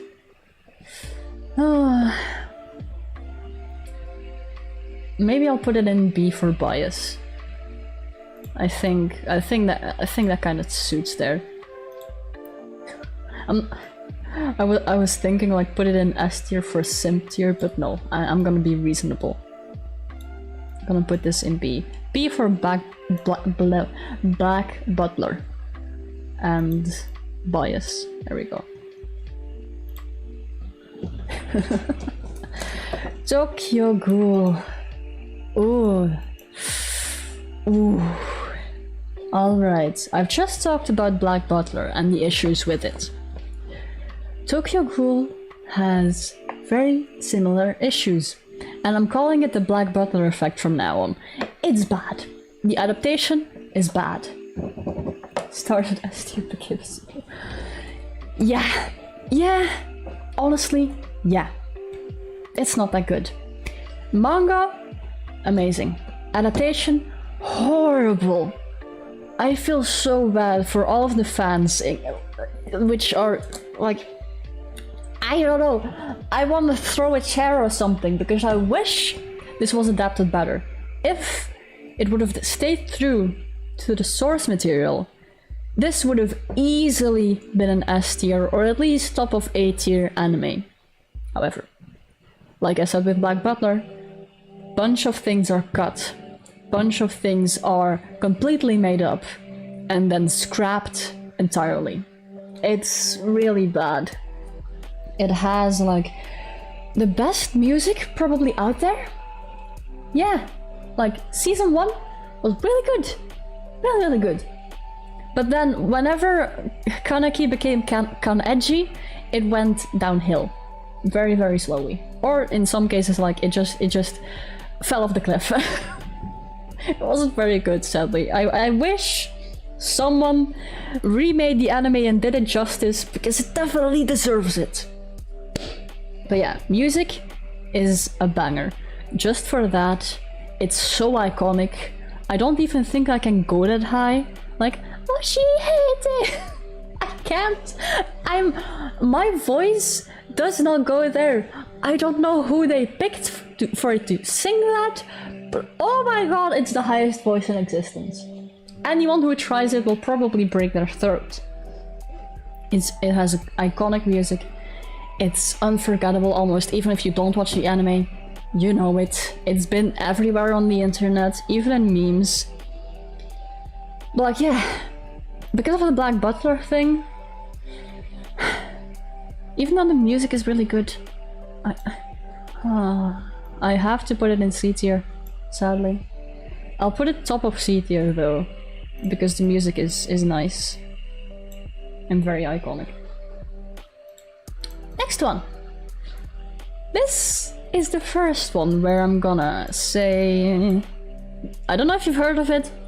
It's kind of an obscure anime, and I'm glad it stays down in the dirt because it belongs there. It's the anime Wolf's Rain. I'm putting it in F. That's the first one there. It's bad. Let me say why it's bad. So let me first take a sip.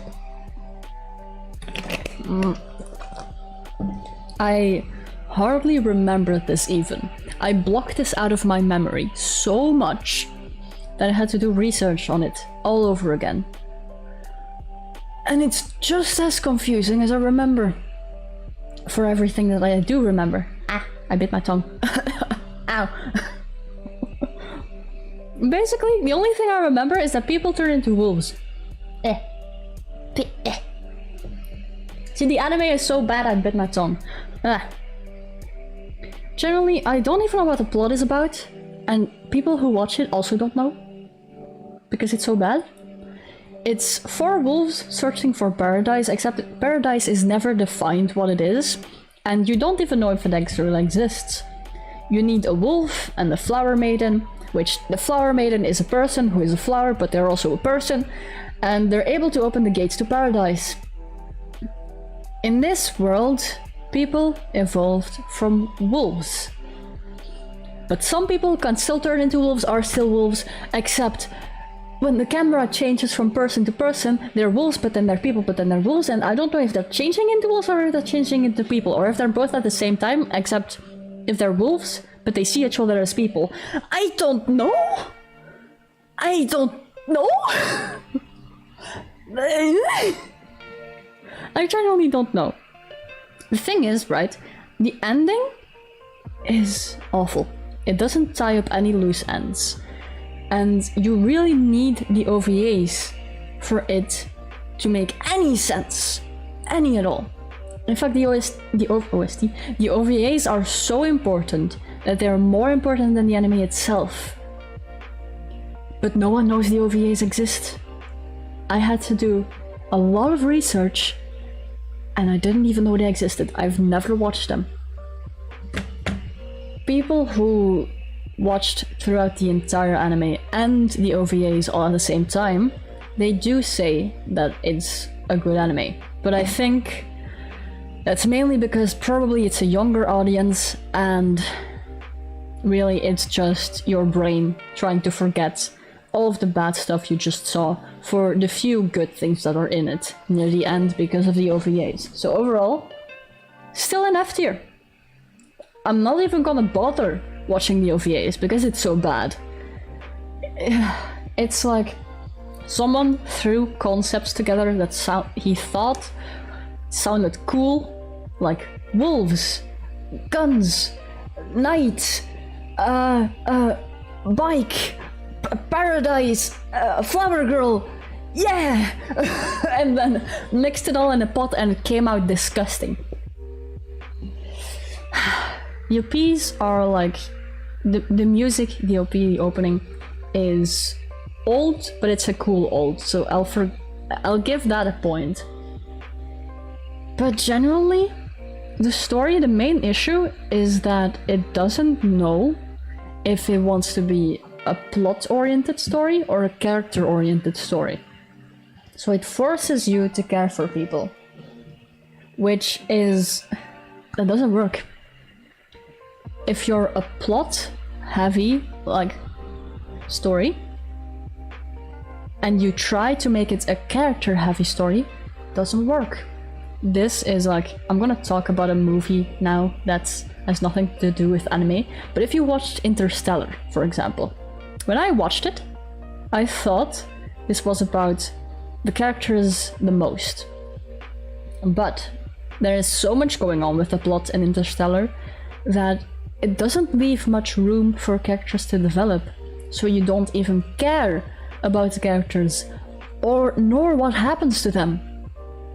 It's like I said, a plot-driven story that's trying to be a character-driven one, and it doesn't work. That really, really doesn't work. It just rubs against each other. It doesn't work for a story. So this one stays in F. I don't even want to touch it. It's so bad. Actually, this one, there we go. I keep forgetting to sort these. Okay. Next one, we're almost done with the main list, and then it's the speedrun round, and then the dropped list. Wonder Egg priority! Oh god, I'm having hiccups, I'm sorry. Pardon me, oh god. I think it's the heat. I'll blame it on that. Wonder Egg priority. Strange name. Very good concept with a very bad end. Mono, you know of this one? Ooh, we're in for something. I don't even know where to start with this, because this had the potential to be one of the greatest animes out there. It had the potential, genuinely it did. But, let me explain. It started very good. It started with a very good premise which lost its original message over time, especially the ending. The original symbolism and metaphoric value was very important because it talked about trauma, especially with children. More about death and the afterlife, suicide, all of those kinds of things. Very important topics, right? Very touchy subjects, which were handled very well at the beginning. However, what if, if you haven't watched it, what if I told you, right? The story, all of those important things, it divulges into an artificial AI that caused all of those deaths and Wonder Eggs to exist. If that sounds confusing, if that sounds out of the blue, it is. It ruins everything you see before. So it's really like, I don't know what to think of this one.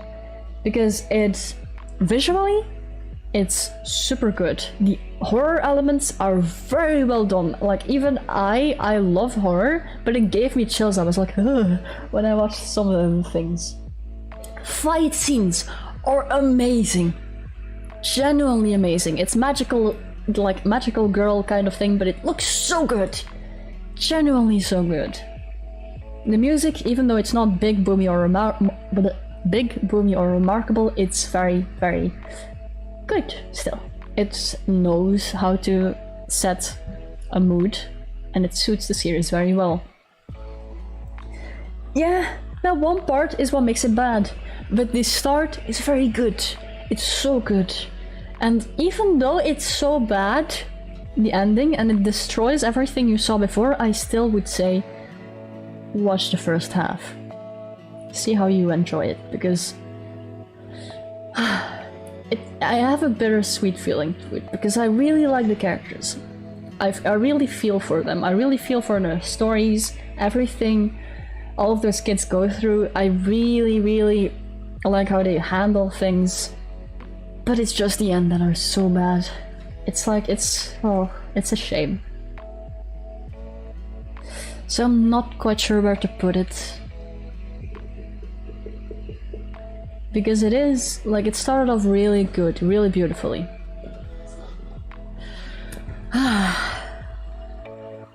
Mono, any opinion? Where would you put it personally? Because I'm not quite sure about this one, where to put it.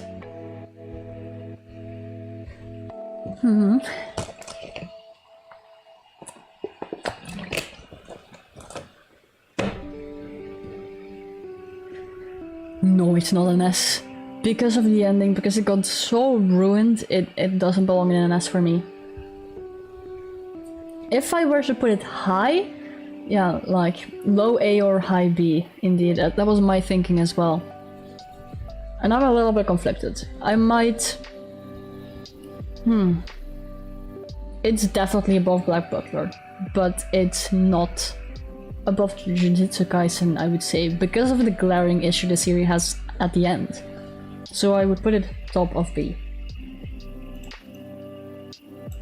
I really, like, if someone could go back in time to fix this anime, fix its ending, I would put it in S tier. I would want to put it in S tier, but it got ruined, sadly. Now, next one. Way happier topic. And also gay. It's Pride Month after all. Yuri on Ice.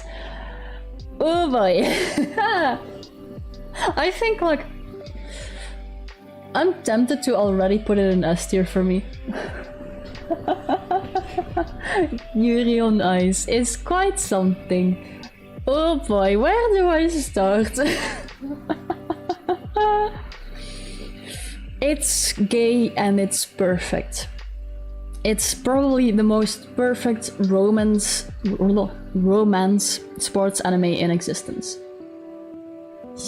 It's exactly what it is. Yuri, the main guy here, like him, he's on ice and he's doing a little dance. and this guy really likes his dance, that's why they're hugging. Exactly, that's what the story is. Oh. Someone is making noise, okay. So,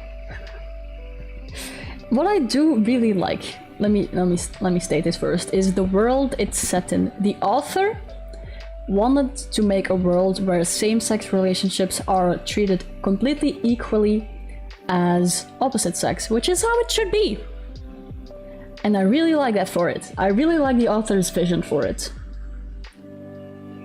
So, I don't think I have nothing bad to say about this, because the visuals are really pretty.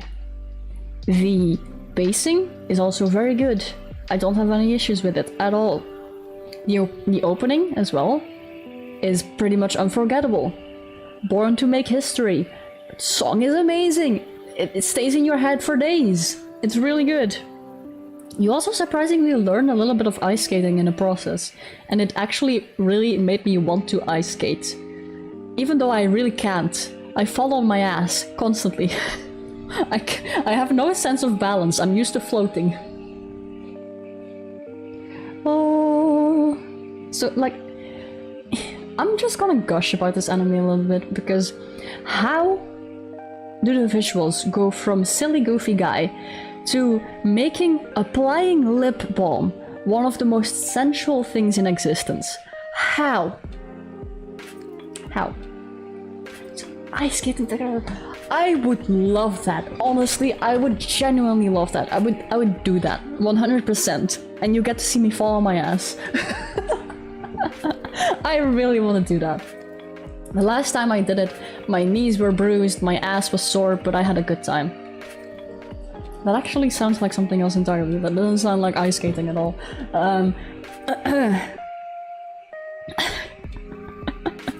So the plot is basically, it's slice of life-ish romance. That's mainly what it's about. So it's about the characters, not as much the plot. Yuri just wants to win a medal and impress his sensei, or in this case, love interest. All of the characters are memorable and lovable, especially the main three that it's about. Like you have Victor, you have Yuri, and you have Yuri 2.0. There's 2 Yuris in the series. And I love their interaction and dynamics, and they genuinely, they grow over time. They have, like, they accept each other more. The one who is always, like, Yuri 2.0, he calms down a little bit. He actually finds his own love interests. And it's really, really, really fucking cute. I feel like I'm about to get diabetes whenever I see this series, and I feel I kind of want to watch it again because it's been so long. So now I'm trying to think, where do I put this?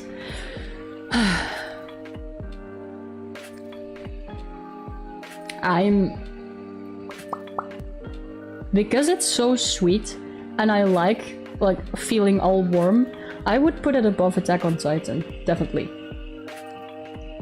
This one is a big one for me because it's just so beautiful to me. Like, they feel like genuine people as well. And they are, I think, a few of them are like, look or are based on actual ice skaters, I think. Or at least some of the moves are, which is pretty interesting, actually. Where is, didn't I... Oh, Mob Psycho is not in there. What the... Where did I put Mob Psycho? Oh, he's here. Okay. Shuffle is here. JoJo's, get back here! Get back here! Yeah! Yuri on Ice belongs there to me, in my heart. Now, we have 2 more, and these are movies. I saved them for last because they were movies. Even though we talked about Kisa Communitari as well, which are movies, but this one! Another one about love. Howl's Moving Castle. A very, very classic one, and if you haven't watched it, I highly recommend it. Let me just smush this. I need to scroll a little bit up. You haven't seen it? I would say have a look at it, honestly, because it's really sweet. Honestly, I don't know how you can't love a series, or a series, it's a movie. I don't know how you can't love this movie. Toaster, listen. I will personally just sit you down and say, hey, get a snack, come watch this movie. I would sit you down and force you to watch it. But I don't think I would have to force you, because maybe you'd like it. Because it's really cute. And really wholesome, and it has some depth into it. If you haven't watched it, let me convince you. I have a few notes on this. First of all, Studio Ghibli. Does that name come recognizable to any of you?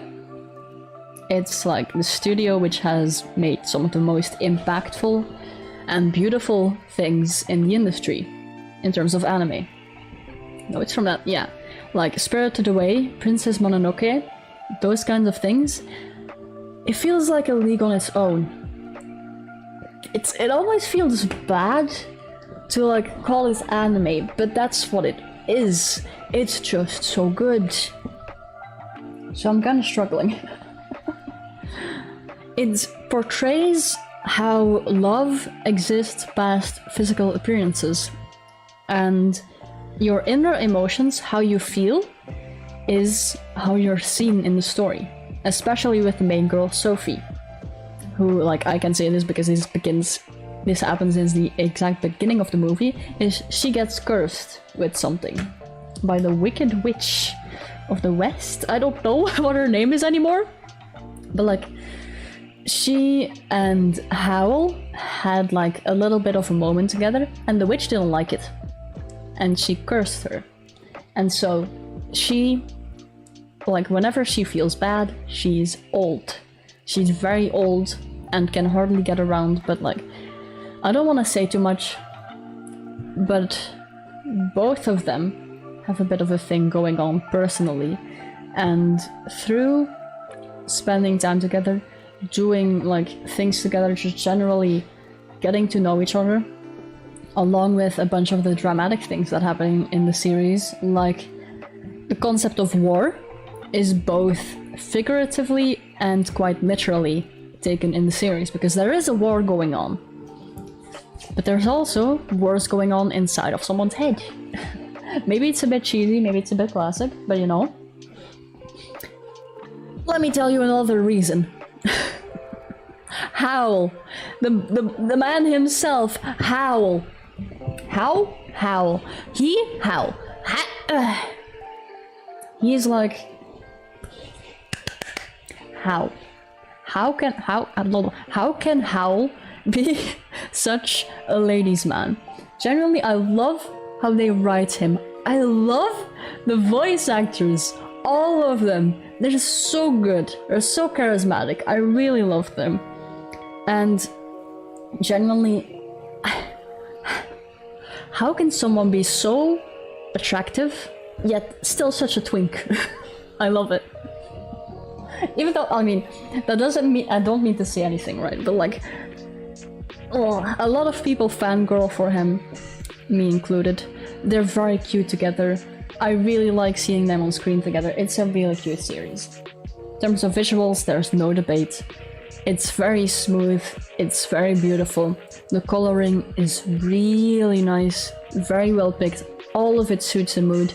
Probably some of the most complex backgrounds that you'll see in anime in general. And the cinematography feels like a breath of fresh air in a hot summer, which it actually is at the moment. It's very hot in here, I'm sweating. I wish I had a breath of fresh air at the moment. But the music as well, really beautiful. Even if you haven't watched the movie yet, you've probably heard the main piano theme, which is, I think it's probably the name is like House Moving Castle of the theme. It's probably the name of it, I'm not quite sure. But I would say, look that up, have a listen to the song, and you already get a feel for the movie. It's really good. In terms of plots, I've already talked about that already because it's more character focused.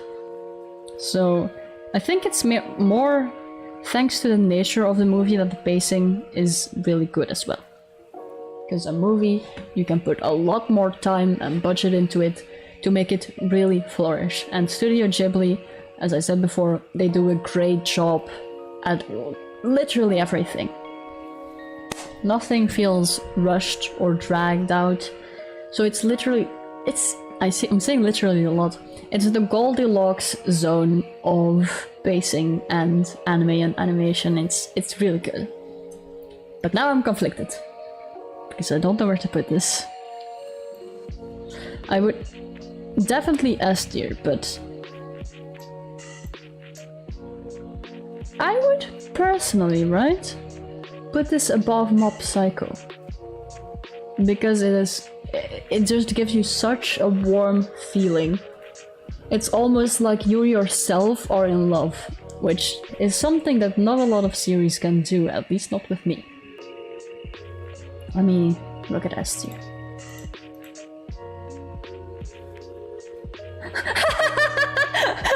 That's the Ace Attorney anime. I wanted to have a meme in here. I love that icon so much. That's the first anime I rated, and I just slapped him on there. Hello, Leia. Welcome. Nice to see you back. Where did I? Where is Jojo's that I put it? Mans is having a sleep. Yeah. He's tired. He's not very happy with the situation. All right. Damn. Our S tier is full. Let me, the last one on the main list, just one moment. I'll say the name already, you probably don't know it. It's Perfect Blue. And I'm gonna very quickly just shuffle these around a bit because, you know, Dororo, I'm gonna put Dororo on top of A. Up. Go. One sec. It is big.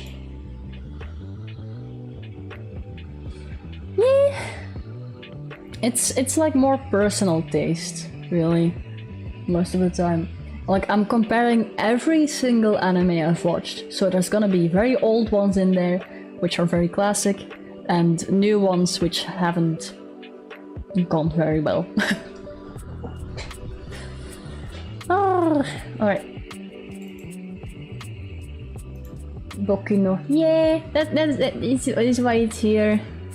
I would have put it lower, but you know. Where is there's One Punch Man? Okay. JoJo's is here. Okay. There we go. Doing this manually is bad. It's a pain. Okay, Howl's Moving Castle, up you go, come on. Come on, come on, come on. Up.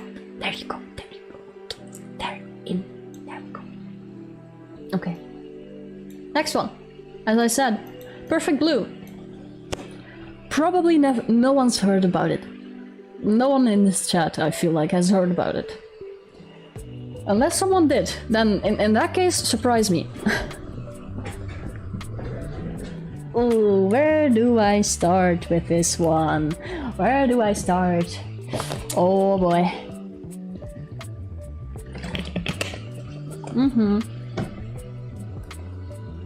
Basically, if you know Oshinoko,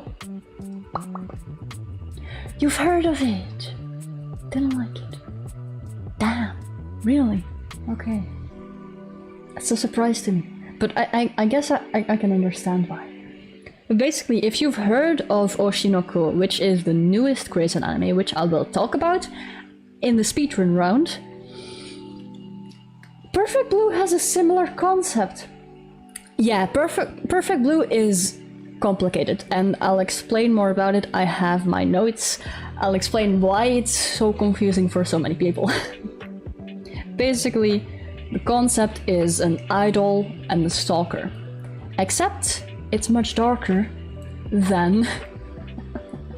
it's much darker than Oshinoko. The main character, like, is not hiding behind happy lies. They're genuinely traumatized. They're genuinely very deeply traumatized, and things just keep piling on in the movie. Like, the identity crisis, losing yourself more and more with each event, is a big thing in this series, and that's also why it's so confusing. Let me explain. The aesthetics, the visuals... Artist moment. Yeah! I'm an artist after all! I'm nerd out about these kinds of things. It's very metaphorical. And it's like kind of a dream feeling. In some ways it doesn't make sense, but at the same time it does, because it explains very well how the character feels.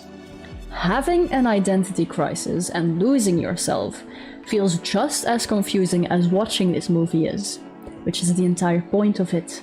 That's why so many people are confused about it.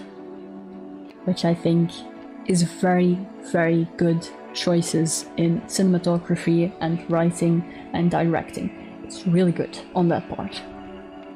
I really don't want to spoil anything, but if, like, there's a video which is specifically dedicated to showing the cinematography of this movie on YouTube, actually, but it's full of spoilers, so I wouldn't recommend it. Recommend watching it. But if you have watched the movie already, I would say look up the cinematography of Perfect Blue. If you've watched it already, because it has so many spoilers in it. Goes into the concept. Yeah, kind of like that, yeah. The music? The music. One of the main songs is so goddamn anxiety inducing. It's like you want to physically back off. You feel how the character feels. The stalker, whenever they're on screen, that eerie music plays and it just makes your skin crawl and go like, get that shit away from me. That's exactly how she feels too. So it's really, really good. It sets the mood. It's so good. God, emoji. So you're often not quite sure what's a metaphor and what's real. But to me, being the nerd that I am, I like theorizing about things. Even though I have a bit of a small brain, I like thinking about things. I like picking things apart, seeing, was this real? Was this a metaphor to how she feels, how the story progresses? Is it about her mental state currently? There's so many things going on, and the ending leaves you with just as many questions. But that's what's good about it. Because, like I said before, it's all about, like, try to show how much damage idol culture can cause, especially if you're traumatized and with stalkers and this and that and just keeps piling on. Movie industry which exploits idols and makes their mental state so much worse, but they cannot say a single word. Otherwise their careers are over. And that's something that happens in real life too, which is why this movie is so important. As well as Oshinoko, but I'll talk about that in a bit. That's right after this one. I feel so bad for the main girl. I wish I could just like gently pick her up, put her in a safe place away from the industry, and just let her find herself again. Like maybe call a therapist. Just not being surrounded with all of the people she's surrounded by in the series is good. So I'm kind of unsure where to put it. It's definitely an S tier, but I'm not sure where to put it between.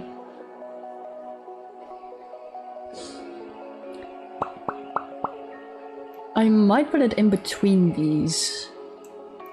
Just because I like feeling like soft. That's why I prefer this one. Put it S tier. I could do that, yeah. But like, these are already technically on the low end, but I cannot just make a new tier simply because this is in my drawing program. I cannot make a new tier. That's why it doesn't snap, that's why I have to like smush them around. Listen! Look, the reason why I didn't do it, right? Read this.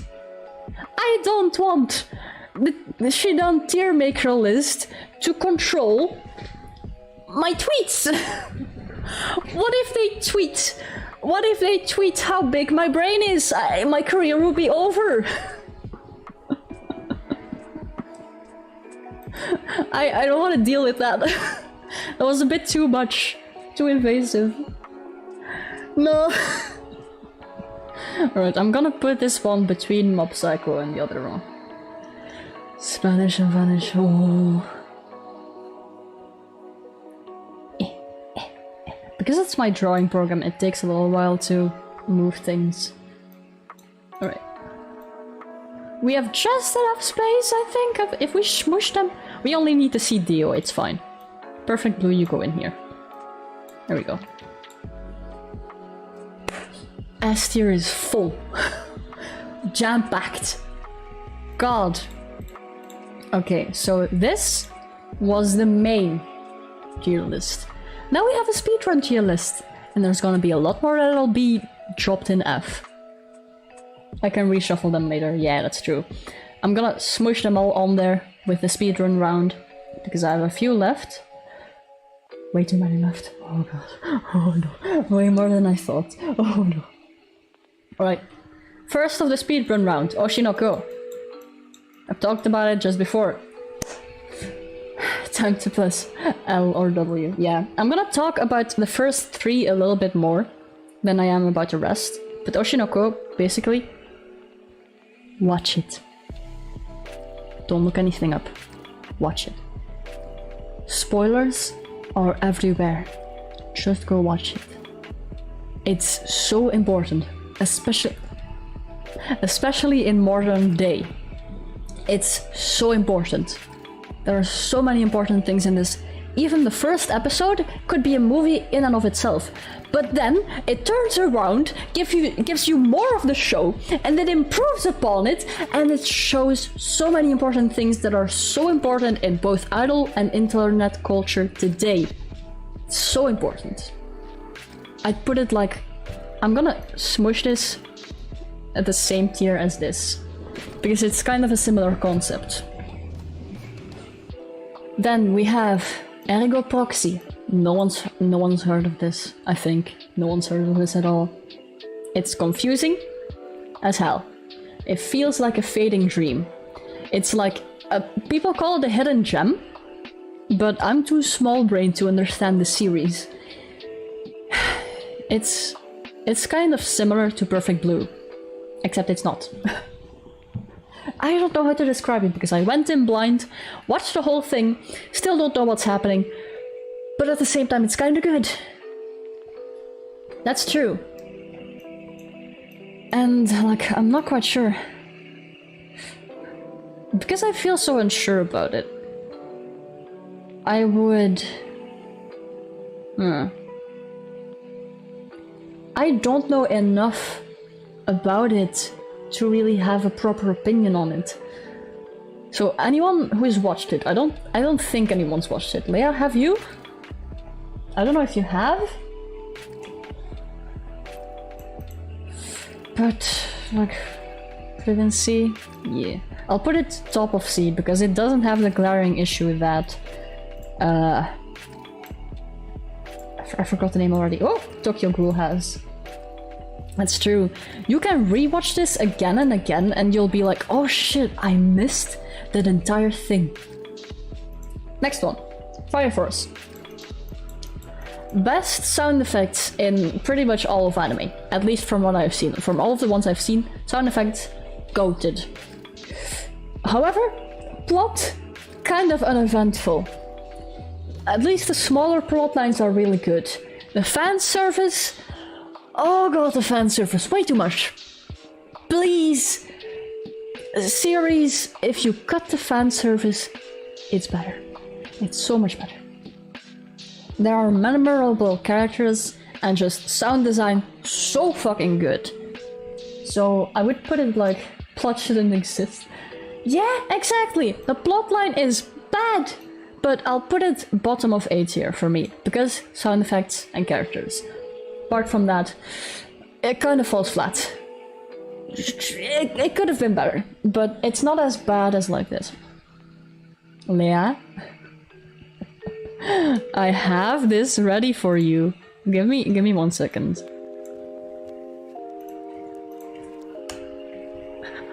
There you go.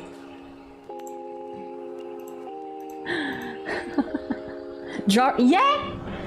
Where's my jar?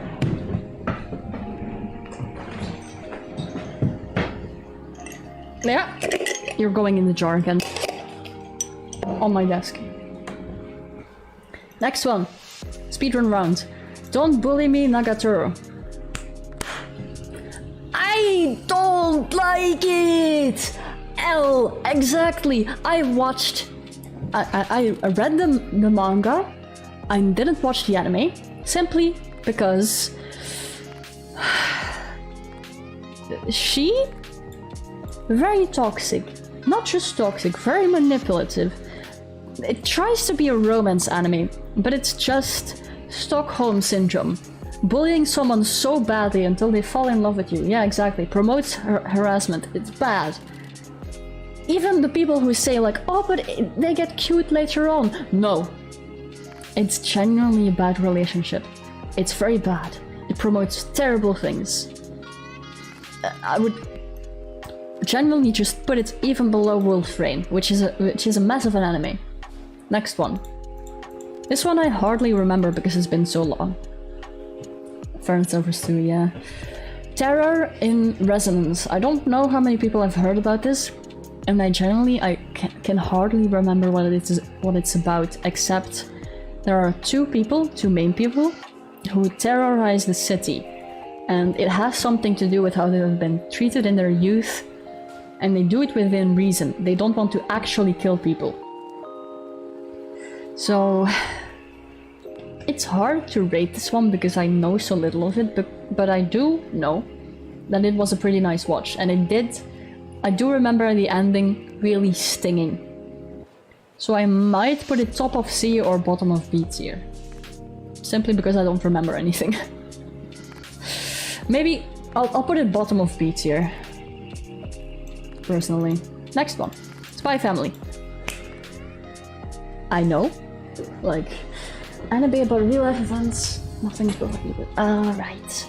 It's been too long for me to really remember. Spy Family, I'll be honest, I know a lot of people like it, and I did like watching it as well. Except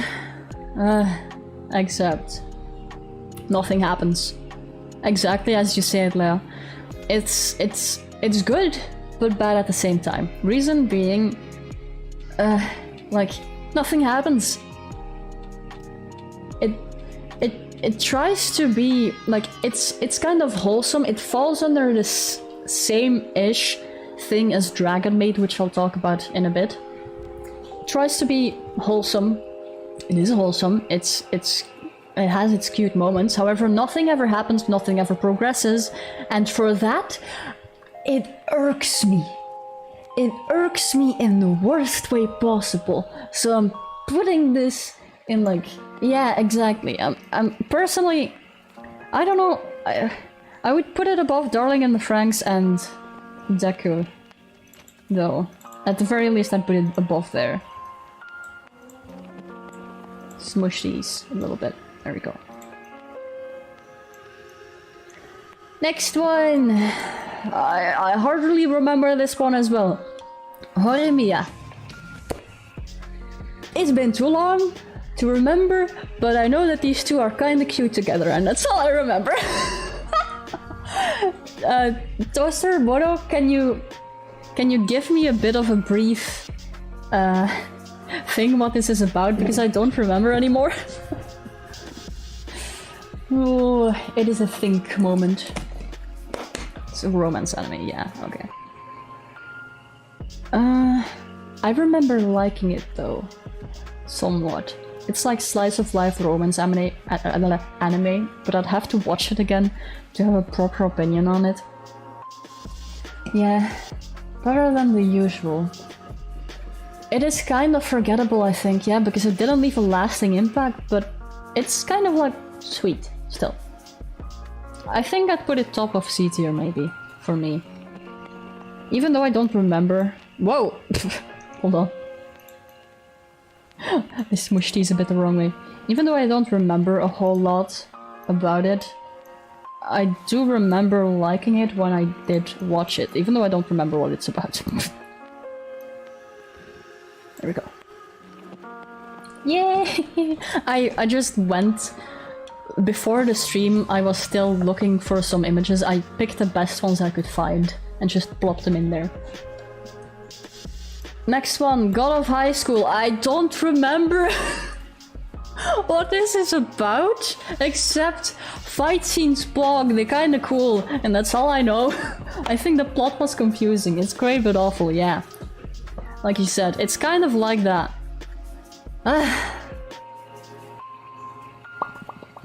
Maybe I'd put it with Spy Family, honestly.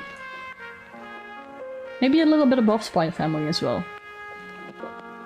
It is pure shonen, yeah. But I kinda like it. It has its charm. Even though I don't remember it. I remember kinda liking it when I watched it, even though I don't know what the hell was going on. Like, the plot made no sense. I'll put it maybe below Spy Family. Oh. Let's shuffle these. There we go. God of High School. There you go. In the middle. Given. Oh, Given. Ooh, I like Given. I'm gonna get all soft and squishy again, but Given is such a cute anime. It's about a band of 4 people, and it does have some like really gripping moments. You don't, that's fine. It's like, this is more my taste in music. I really liked it. I really did, and I still do. However, The characters, I really liked them, except there was one scene which got me. There was one scene where I wish it didn't happen, but two of the main band members, and like, quote-unquote spoiler warning, one has a sexual assault moment with the other, even though the other one says no, okay, it's fine. You can clearly see the other one does not want it, and just for that, I struggle with the anime. There are very deep and traumatic moments on it. There's very, like, it's, even though it's a cutesy anime, there are such dark things in it as well. It's hard to place. But the song that he sings, no, I don't like non-com, I hate it. And, I'm falling. There's another anime which has non-com, which I'll get to in a second. I struggle. Because I was tempted to just drop it. Genuinely. Tempted to drop it. Even though, like, the guy, quote-unquote, redeemed himself, in my eyes, he did not. And once you do something like that, it's over. I mean, like, you're meant to not like it anyway, so it's fine. It's like, it's hard because it has one of the most emotional scenes in it. I know this is a speedrun round, but I struggle with Given because I'm so conflicted, because 99% is good, except that one moment that takes so much away from it.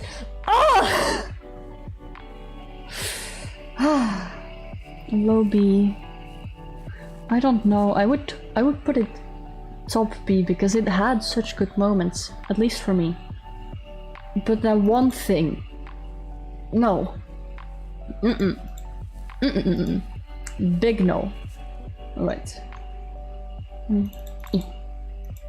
Don't you bling at me. Where's my things? Where? Hold on. It's your list. Exactly. Where? There it is. Angels of Death. Oh my god, I was looking for it the entire time. Like, I can definitely understand, like, if you're not into cutesy stuff or, like, generally wholesome things, why you'd put it much lower. But I really liked it. Except for the one scene. Next one. Garden of Sinners. I hardly remember anything of it, except the visuals are cool and the plot is very, very confusing. That's why it's a speedrun run, because I don't remember these. Like young action. That's fair, honestly. Young action is really nice. I just, like, have a very wide spectrum of things that I like, and the one thing that happened in the series I don't like. Garden of Sinners. I genuinely don't know what to think of this one, because it's hard to remember. The characters are kind of confusing, but they have, like, the main girl has depth, but you only see it unfold near the end. So most of the time you watch, you're not quite sure what to think of people. Yeah, unforgettable Fate Stay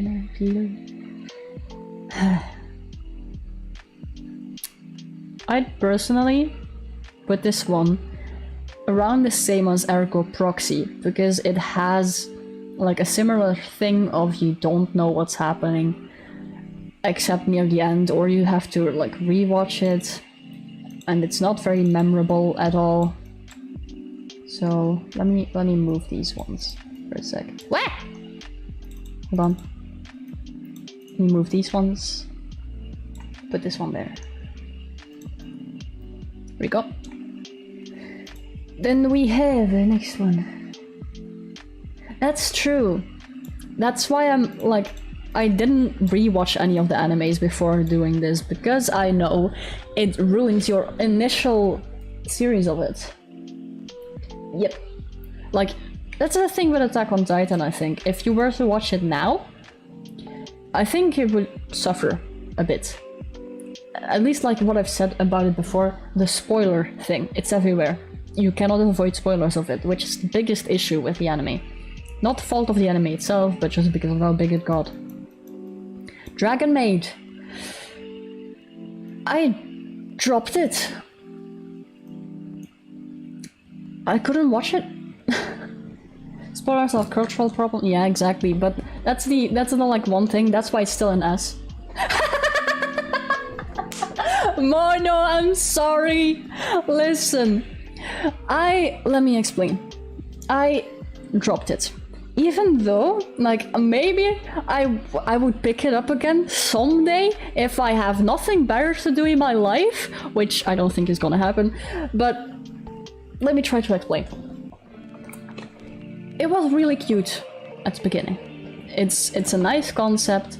I really like it. It's like slice of life thing.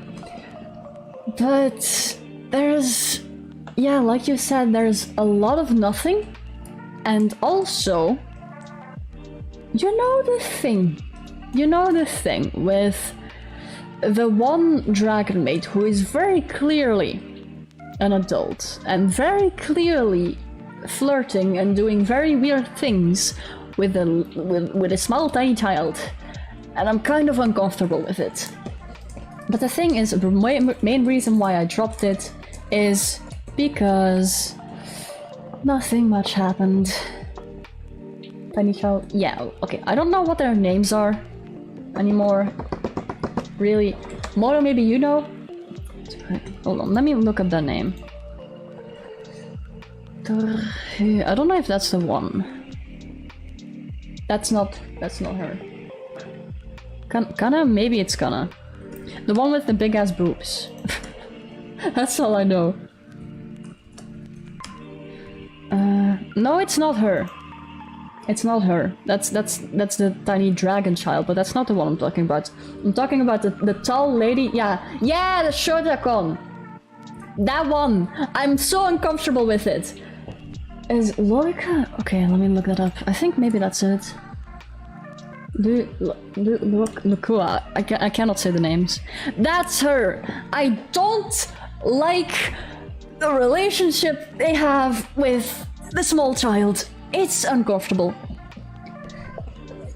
If it was minus that, it would be like... okay, but... it's a bit iffy to me. It's a bit iffy. Like... reverse lolicon. I don't really like that whole thing about... like, you know...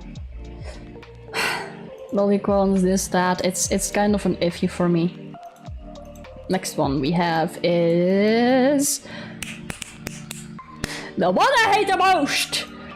Fucking F tier! Bottom of F tier!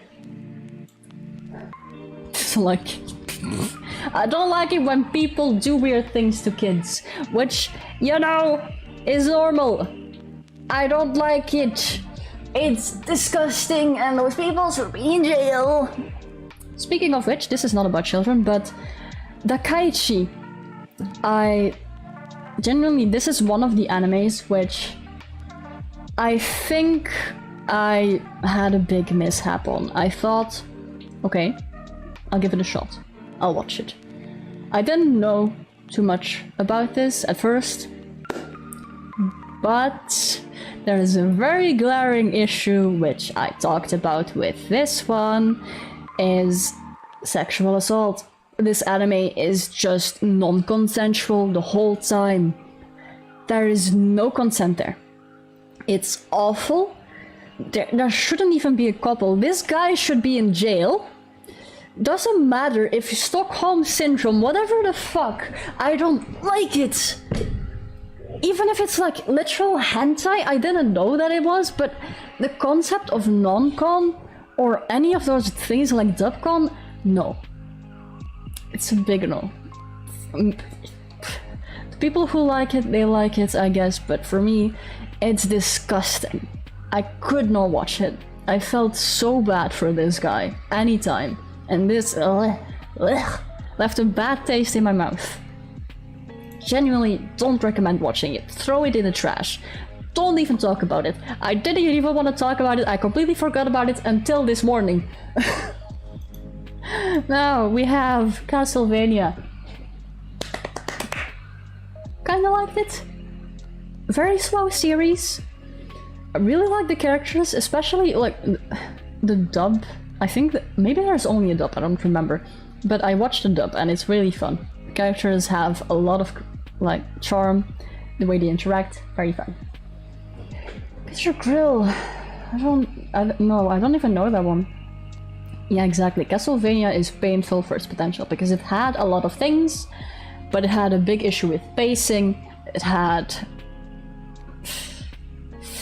Pacing is the biggest issue, but also just, I don't know. Oh, well, I'm bonking the mic again. I'm not sure where to place it. Yeah, best dad, exactly.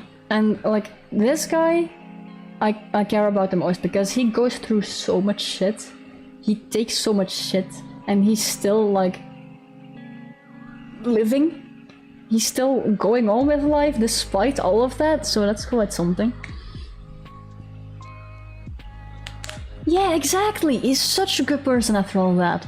It's... It mind fucks you. So, I'm not quite sure where to put this one. Father-son anime, yeah. It's like... It's high up there, but I don't know where high up there it is.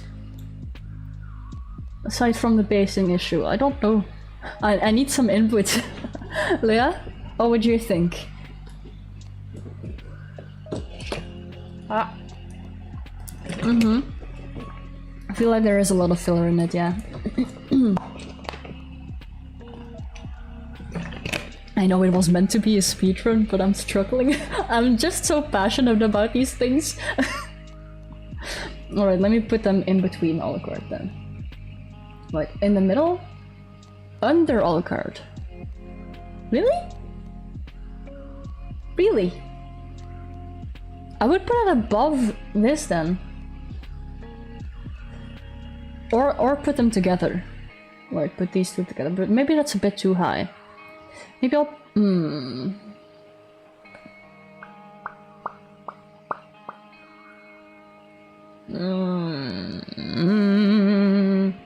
Behind, okay, behind, okay. Where's my... There's my list. I have way too many... I wish I could show this, but I have way too many things on the sides at the moment. Okay, let me shuffle these around a bit. Oh, where are they? Fire Force, get the fuck over here. Get. Come on, up you go. I'm trying my best to speedrun this. Fire Force, get in there.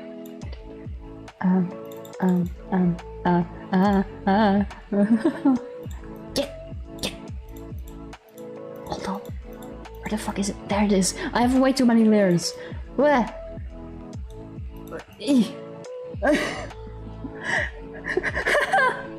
I'm doing my best. I have no notes on these, which is why I called it a speedrun round. It was originally gonna be more of a speedrun round, but then I remembered a bunch of anime which I hadn't put in my list yet, so I put them in this morning. Next one. Woo! Hanmabaki. Quite a series. Very bizarre. Very fun watch. It's a W, yeah. But I'm not sure where to put it. It's high up there for me. I would say, like, just because of how much I liked watching it. Maybe between Chainsaw Man and Kusamonokutari. Yeah, it's just fights. But I like it. It's just fights, but it's I like it. It's good for that. It's only fighting and it doesn't try to be a whole lot else. Because it's just the same story. Right. Let me put them up there. Let me shuffle these around again. Oh boy. Chainsaw Man is there. Okay. Okay, let me... I'm gonna order these a little bit better. Where is... where is Dororo? There's it. Exactly. Unrealistic, beefy ass dudes throwing it down. It's amazing. There it is. Okay, Pennsylvania. Midsection. Let's see. Where is it? Okay. I'm just sorting them for a second. Okay. Someone is up there. Okay. Now I can move all of these. That's better. And then put this one under Chainsaw Man. Put them there. There we go. That's better. And knives and mouths. Mr. Bloody Hello, welcome in! We're at the speedrun round at the moment. Or at least I'm trying to speedrun. This is going longer on than I thought, but honestly that was to be expected because I'm such a nerd for all of these things that I just keep rambling and rambling and rambling. Next one is Ajin Demi-Human, a purely CGI animated anime. And I don't know what to think of it. Genuinely, I think before I even do anything, I'm putting it in D tier because I don't know what the hell is happening. I feel like it had potential. Like, I saw some manga panels and that brought me the interest in the anime. But it just fell flat entirely. I could not bother. I watched it and I kept forcing myself to watch it and it didn't get very much better, so I'm just keeping it in there. Next one. My S tier rate is kind of full, but I'm gonna mush it in there. Violet Evergarden. Probably the most beautiful anime that has ever been made, visually. Apart from movies. Like, this is a full-on series, I believe it was. Or was it a movie? I don't remember. It's been a while. But I really, really like this one. Although it has been a while since I've watched it, so maybe I'm a little biased for it, but it was beautifully sad. And it's genuinely just a girl trying to live life after the war, after losing her limbs and someone very dear to her, after already having been through so much shit, and she just does it. I don't know how. It's... limbs are overrated. I mean, she does get very cool replacements, to be fair. I think... I definitely put this above Attack on Titan, personally. Never seen or planned on watching. If you're ever interested, I'm gonna put timestamps after the stream so you can go back and see what I said about them. If you have any interest in any of these, I've talked about all of them. I'm a little bit biased there as well. I don't know. I'm tempted to throw it in between these two, but at the same time also here. I think temporarily I'll leave it at top of A tier. So I'm gonna smush these. We're running out of space. Oh, yeah, sorry. That's not really my fault, that's a Neil thing. I don't know what the YouTube servers have been doing lately, but streams have been shitting themselves left and right. Even the best, like, most popular streamers have issues. Next, Uzaki-chan. This one sparked so much controversy. Mainly on Twitter. I don't remember much of this, aside from I kinda liked watching it, but at the same time, I didn't. I have mixed feelings about this.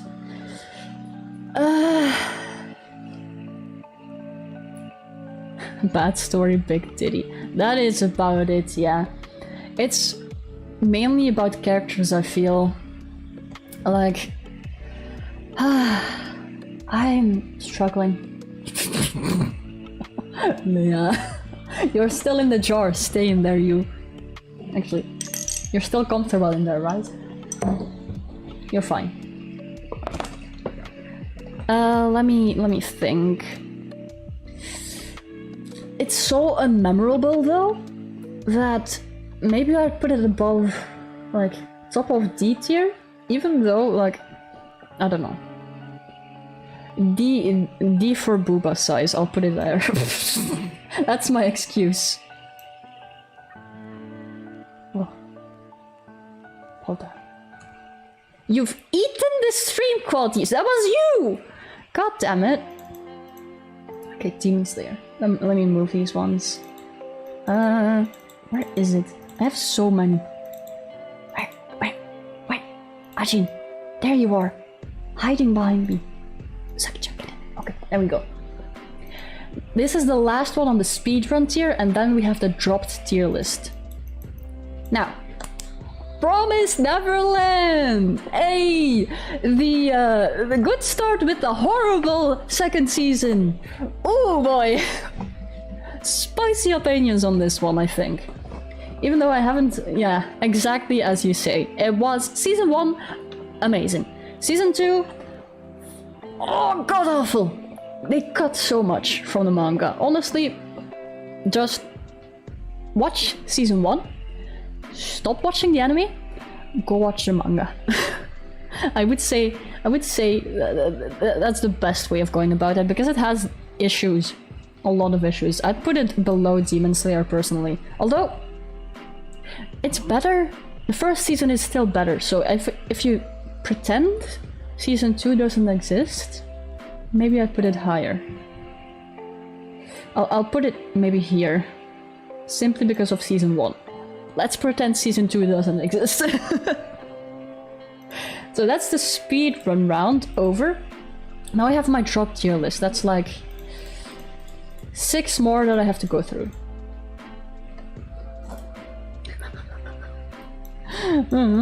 Konosuba. I'm sorry I dropped it. Same problem as Dragon Maid. Not much happens, even though it's meant to be silly and funny. For me, if nothing happens, if it constantly backpedals, even if the characters are very charismatic and fun to watch,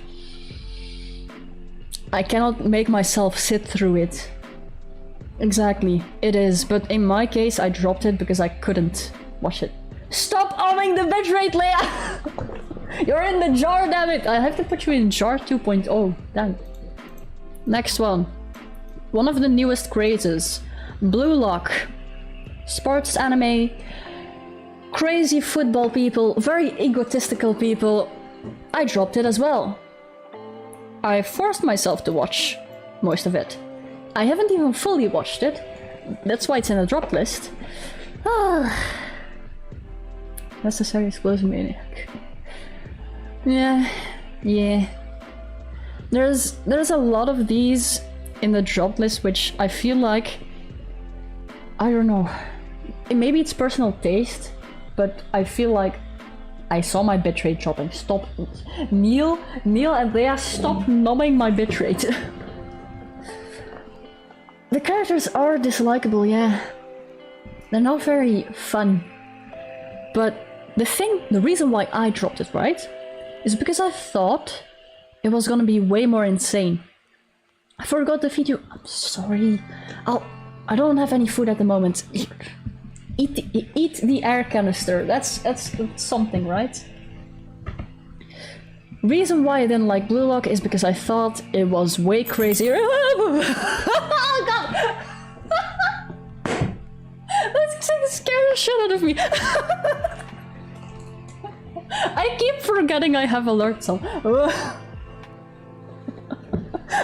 Welcome, Amaiga. It scared the shit out of me. Oh, where was I? Blue Lock. I thought they were gonna be way more crazy, but it was just typical anime stereotypes. It wasn't even over the top. Exactly. Not enough insanity. I expected more. L, do better. Next one. I'm sorry, but I dropped it. I don't remember why I dropped it. I know a lot of people say it's good, and I might pick it up again, but I couldn't get around to the... I know, I'm sorry, but I want to pick this one up again. I think... I don't remember why I dropped it. I generally don't. I just stopped watching it at one point. Ellen... Man. I'll take the L on this one because I will pick this one up again. I don't remember why I dropped it. Genuinely don't. So that's an L on me. Maybe I was busy with something and forgot about it entirely. But you know, maybe later it'll get out of my drop tier list once I pick it back up again.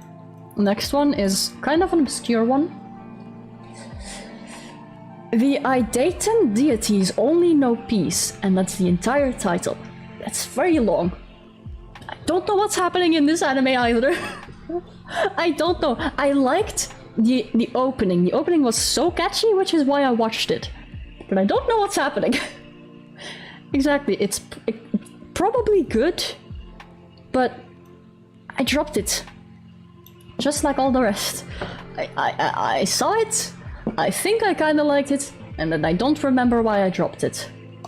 I think it's mainly because I don't...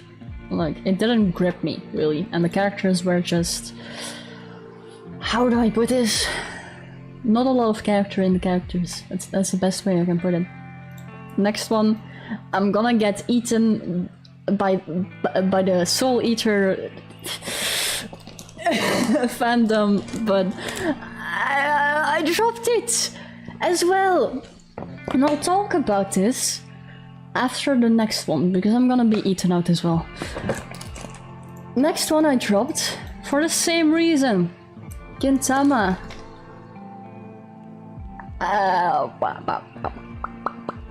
Let me explain. I have a few L's, I know. Okay, so the reason why I dropped this, right? I had a few notes on this, because I have a few like final thoughts from all of these things. I still have to choose a goat though, so hold on. Where's my Oshinokyo? I'm gonna smush them between there. I think that a lot of anime is too long. It milks the franchise dry to a point where, like, anything of the original message is gone. Any reason why it was originally good turns bad. Take this one, for example. Really good start. Not so good ending. It milks things dry. Yeah, Hunter x Hunter, really good. That's a show that went on for a god-awfully long time, but it kept everything going. So that's the main thing. That's one of the main things, which I think is an issue with a lot of anime, is that they try to go on for too long. Instead of something like, say, Death Parade, which is very short, but leaves such a big impact that I physically can't forget it. That's how good it is to me. The other thing... Oh, you got a new... Okay, Leia. Bye-bye. Nice seeing you here. Bye-bye. The other thing is, this ties into both Soul Eater and Gintama. It's... if in an anime you need to watch 12 or sometimes 50 episodes for something interesting to happen, it's not a good series. I'm sorry. If it takes such a long time for to grip me, to pull me into the story, I'm sorry, but it feels like a time waste. I would rather, like, the only way I think I could watch it is to watch a recap of all of the unimportant things and then get to the good stuff, which is probably a terrible way of doing it, but it's the only way I can see myself doing it, because it takes so long. I know Gintama has probably a lot of good things, I've heard many good things about it, but I cannot sit through it. Maybe one day I will. Maybe one day. As well as, like, pick up Assassination Classroom. That's just an L on me, I just forgot. Another thing is... where's the thingy? Where is that anime? This one. Seven Deadly Sins. This is an example. A lot of anime are afraid of showing raw emotion. which is another big issue with anime in general. Movies have a bit less of an issue with this usually. Usually, I say. But like, something serious happens. And it needs to be serious to have that impact. But then suddenly, doesn't get taken seriously anymore. There's a comedic relief character, something dumb happens, and it completely takes you out of it. That, I think, is not good. If you do it right, and if it's maybe a one-time thing or happens like very rarely, it's okay if you do it well. However, if series are afraid of raw emotion, it cannot stay like... How do I say this the best way possible? It's hard to... I'm losing my words. Thinking. I need to rev up my brain again. Hold on. Water. I blame it on the heat because it's like probably 30 degrees in my room at the moment. Celsius. Yeah, I'm losing what I'm talking about. So, if the series doesn't take itself serious, you can't take it serious, and it loses all of its charm that it had. Impactful moments that would have actually stayed in your memory get ruined. That's the main thing about that kind of thing, is if a series is too scared of raw emotion, it ruins itself. Wait. And I think that's all of them. Now, I need to pick a GOAT anime. From all of the S tier, I have to pick one and smush it up to the GOAT tier, which is gonna be a bit of a difficult one for me. Although, I have a feeling that I already kind of know which one to put there. Even though there are animes which I like more, I have a feeling. Like, let me leave the suspense for a moment. From all of the S tier, I think, in terms of anime, in terms of series, Mob Psycho, to me personally, is the GOAT. If you haven't watched it yet, go for it. I highly recommend it. Highly, highly, highly recommend it. Like I've said before, I have gushed about this anime already. It is a masterpiece. And it genuinely, I cannot see anything wrong with it. Even the music is really good. Visuals, really good. The ending, well done, which not a lot of anime can say, because a lot of anime ruins itself near the end, but this one really sticks. So let me move. Where is it? I'm gonna adjust my S tier ranking a bit. Is that all? Okay. Perfect Blue is there. I'm gonna put Oshinoko above Perfect Blue. Yeah. There we go. And that is my list. My entire, I'm losing my ability to speak, my entire list of anime. Surprisingly, a lot more in the top tier than I thought I would have put. But the ones who are at the bottom deserve it. Except for a few. Almost based. Yeah, there's a few which is up to personal taste, and there's a few where I took the L. Like, you know, I know. It's in my name, Lynn L. So, that's my stream for today. I've gone longer than I intended.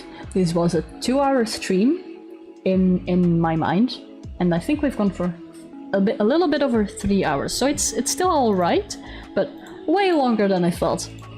The speedrun round wasn't very much a speedrun round.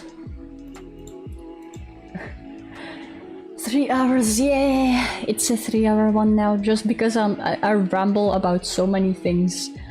But yeah, that is gonna be where I'm gonna leave it for today. There have been based opinions, and there have been unbased opinions. Mostly based, which I'm happy about. I'm happy the majority of people agree. Alright, let me check for a second what I had set up for next week. For next stream. Let me check. Sure about that. Oh my god, how much? I saw most people be like, yeah, that's fair. But everyone has their own, like, tastes and opinions. Of course, this is just my list. If you have a different opinion, completely fair, completely based. Let me see. Where did I put it? So we had... let me check.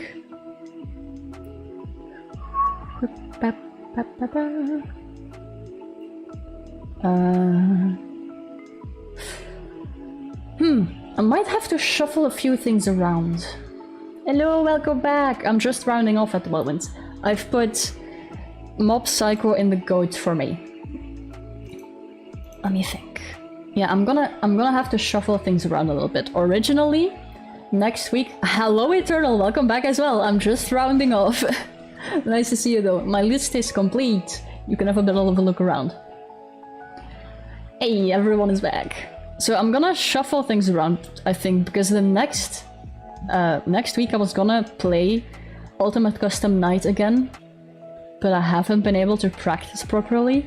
So maybe I'll return to Frambo, because it has been like a little moment. Let me check. How long ago has Frambo been for me that I streamed it? Because Frambo is a long game, we still have a lot to go.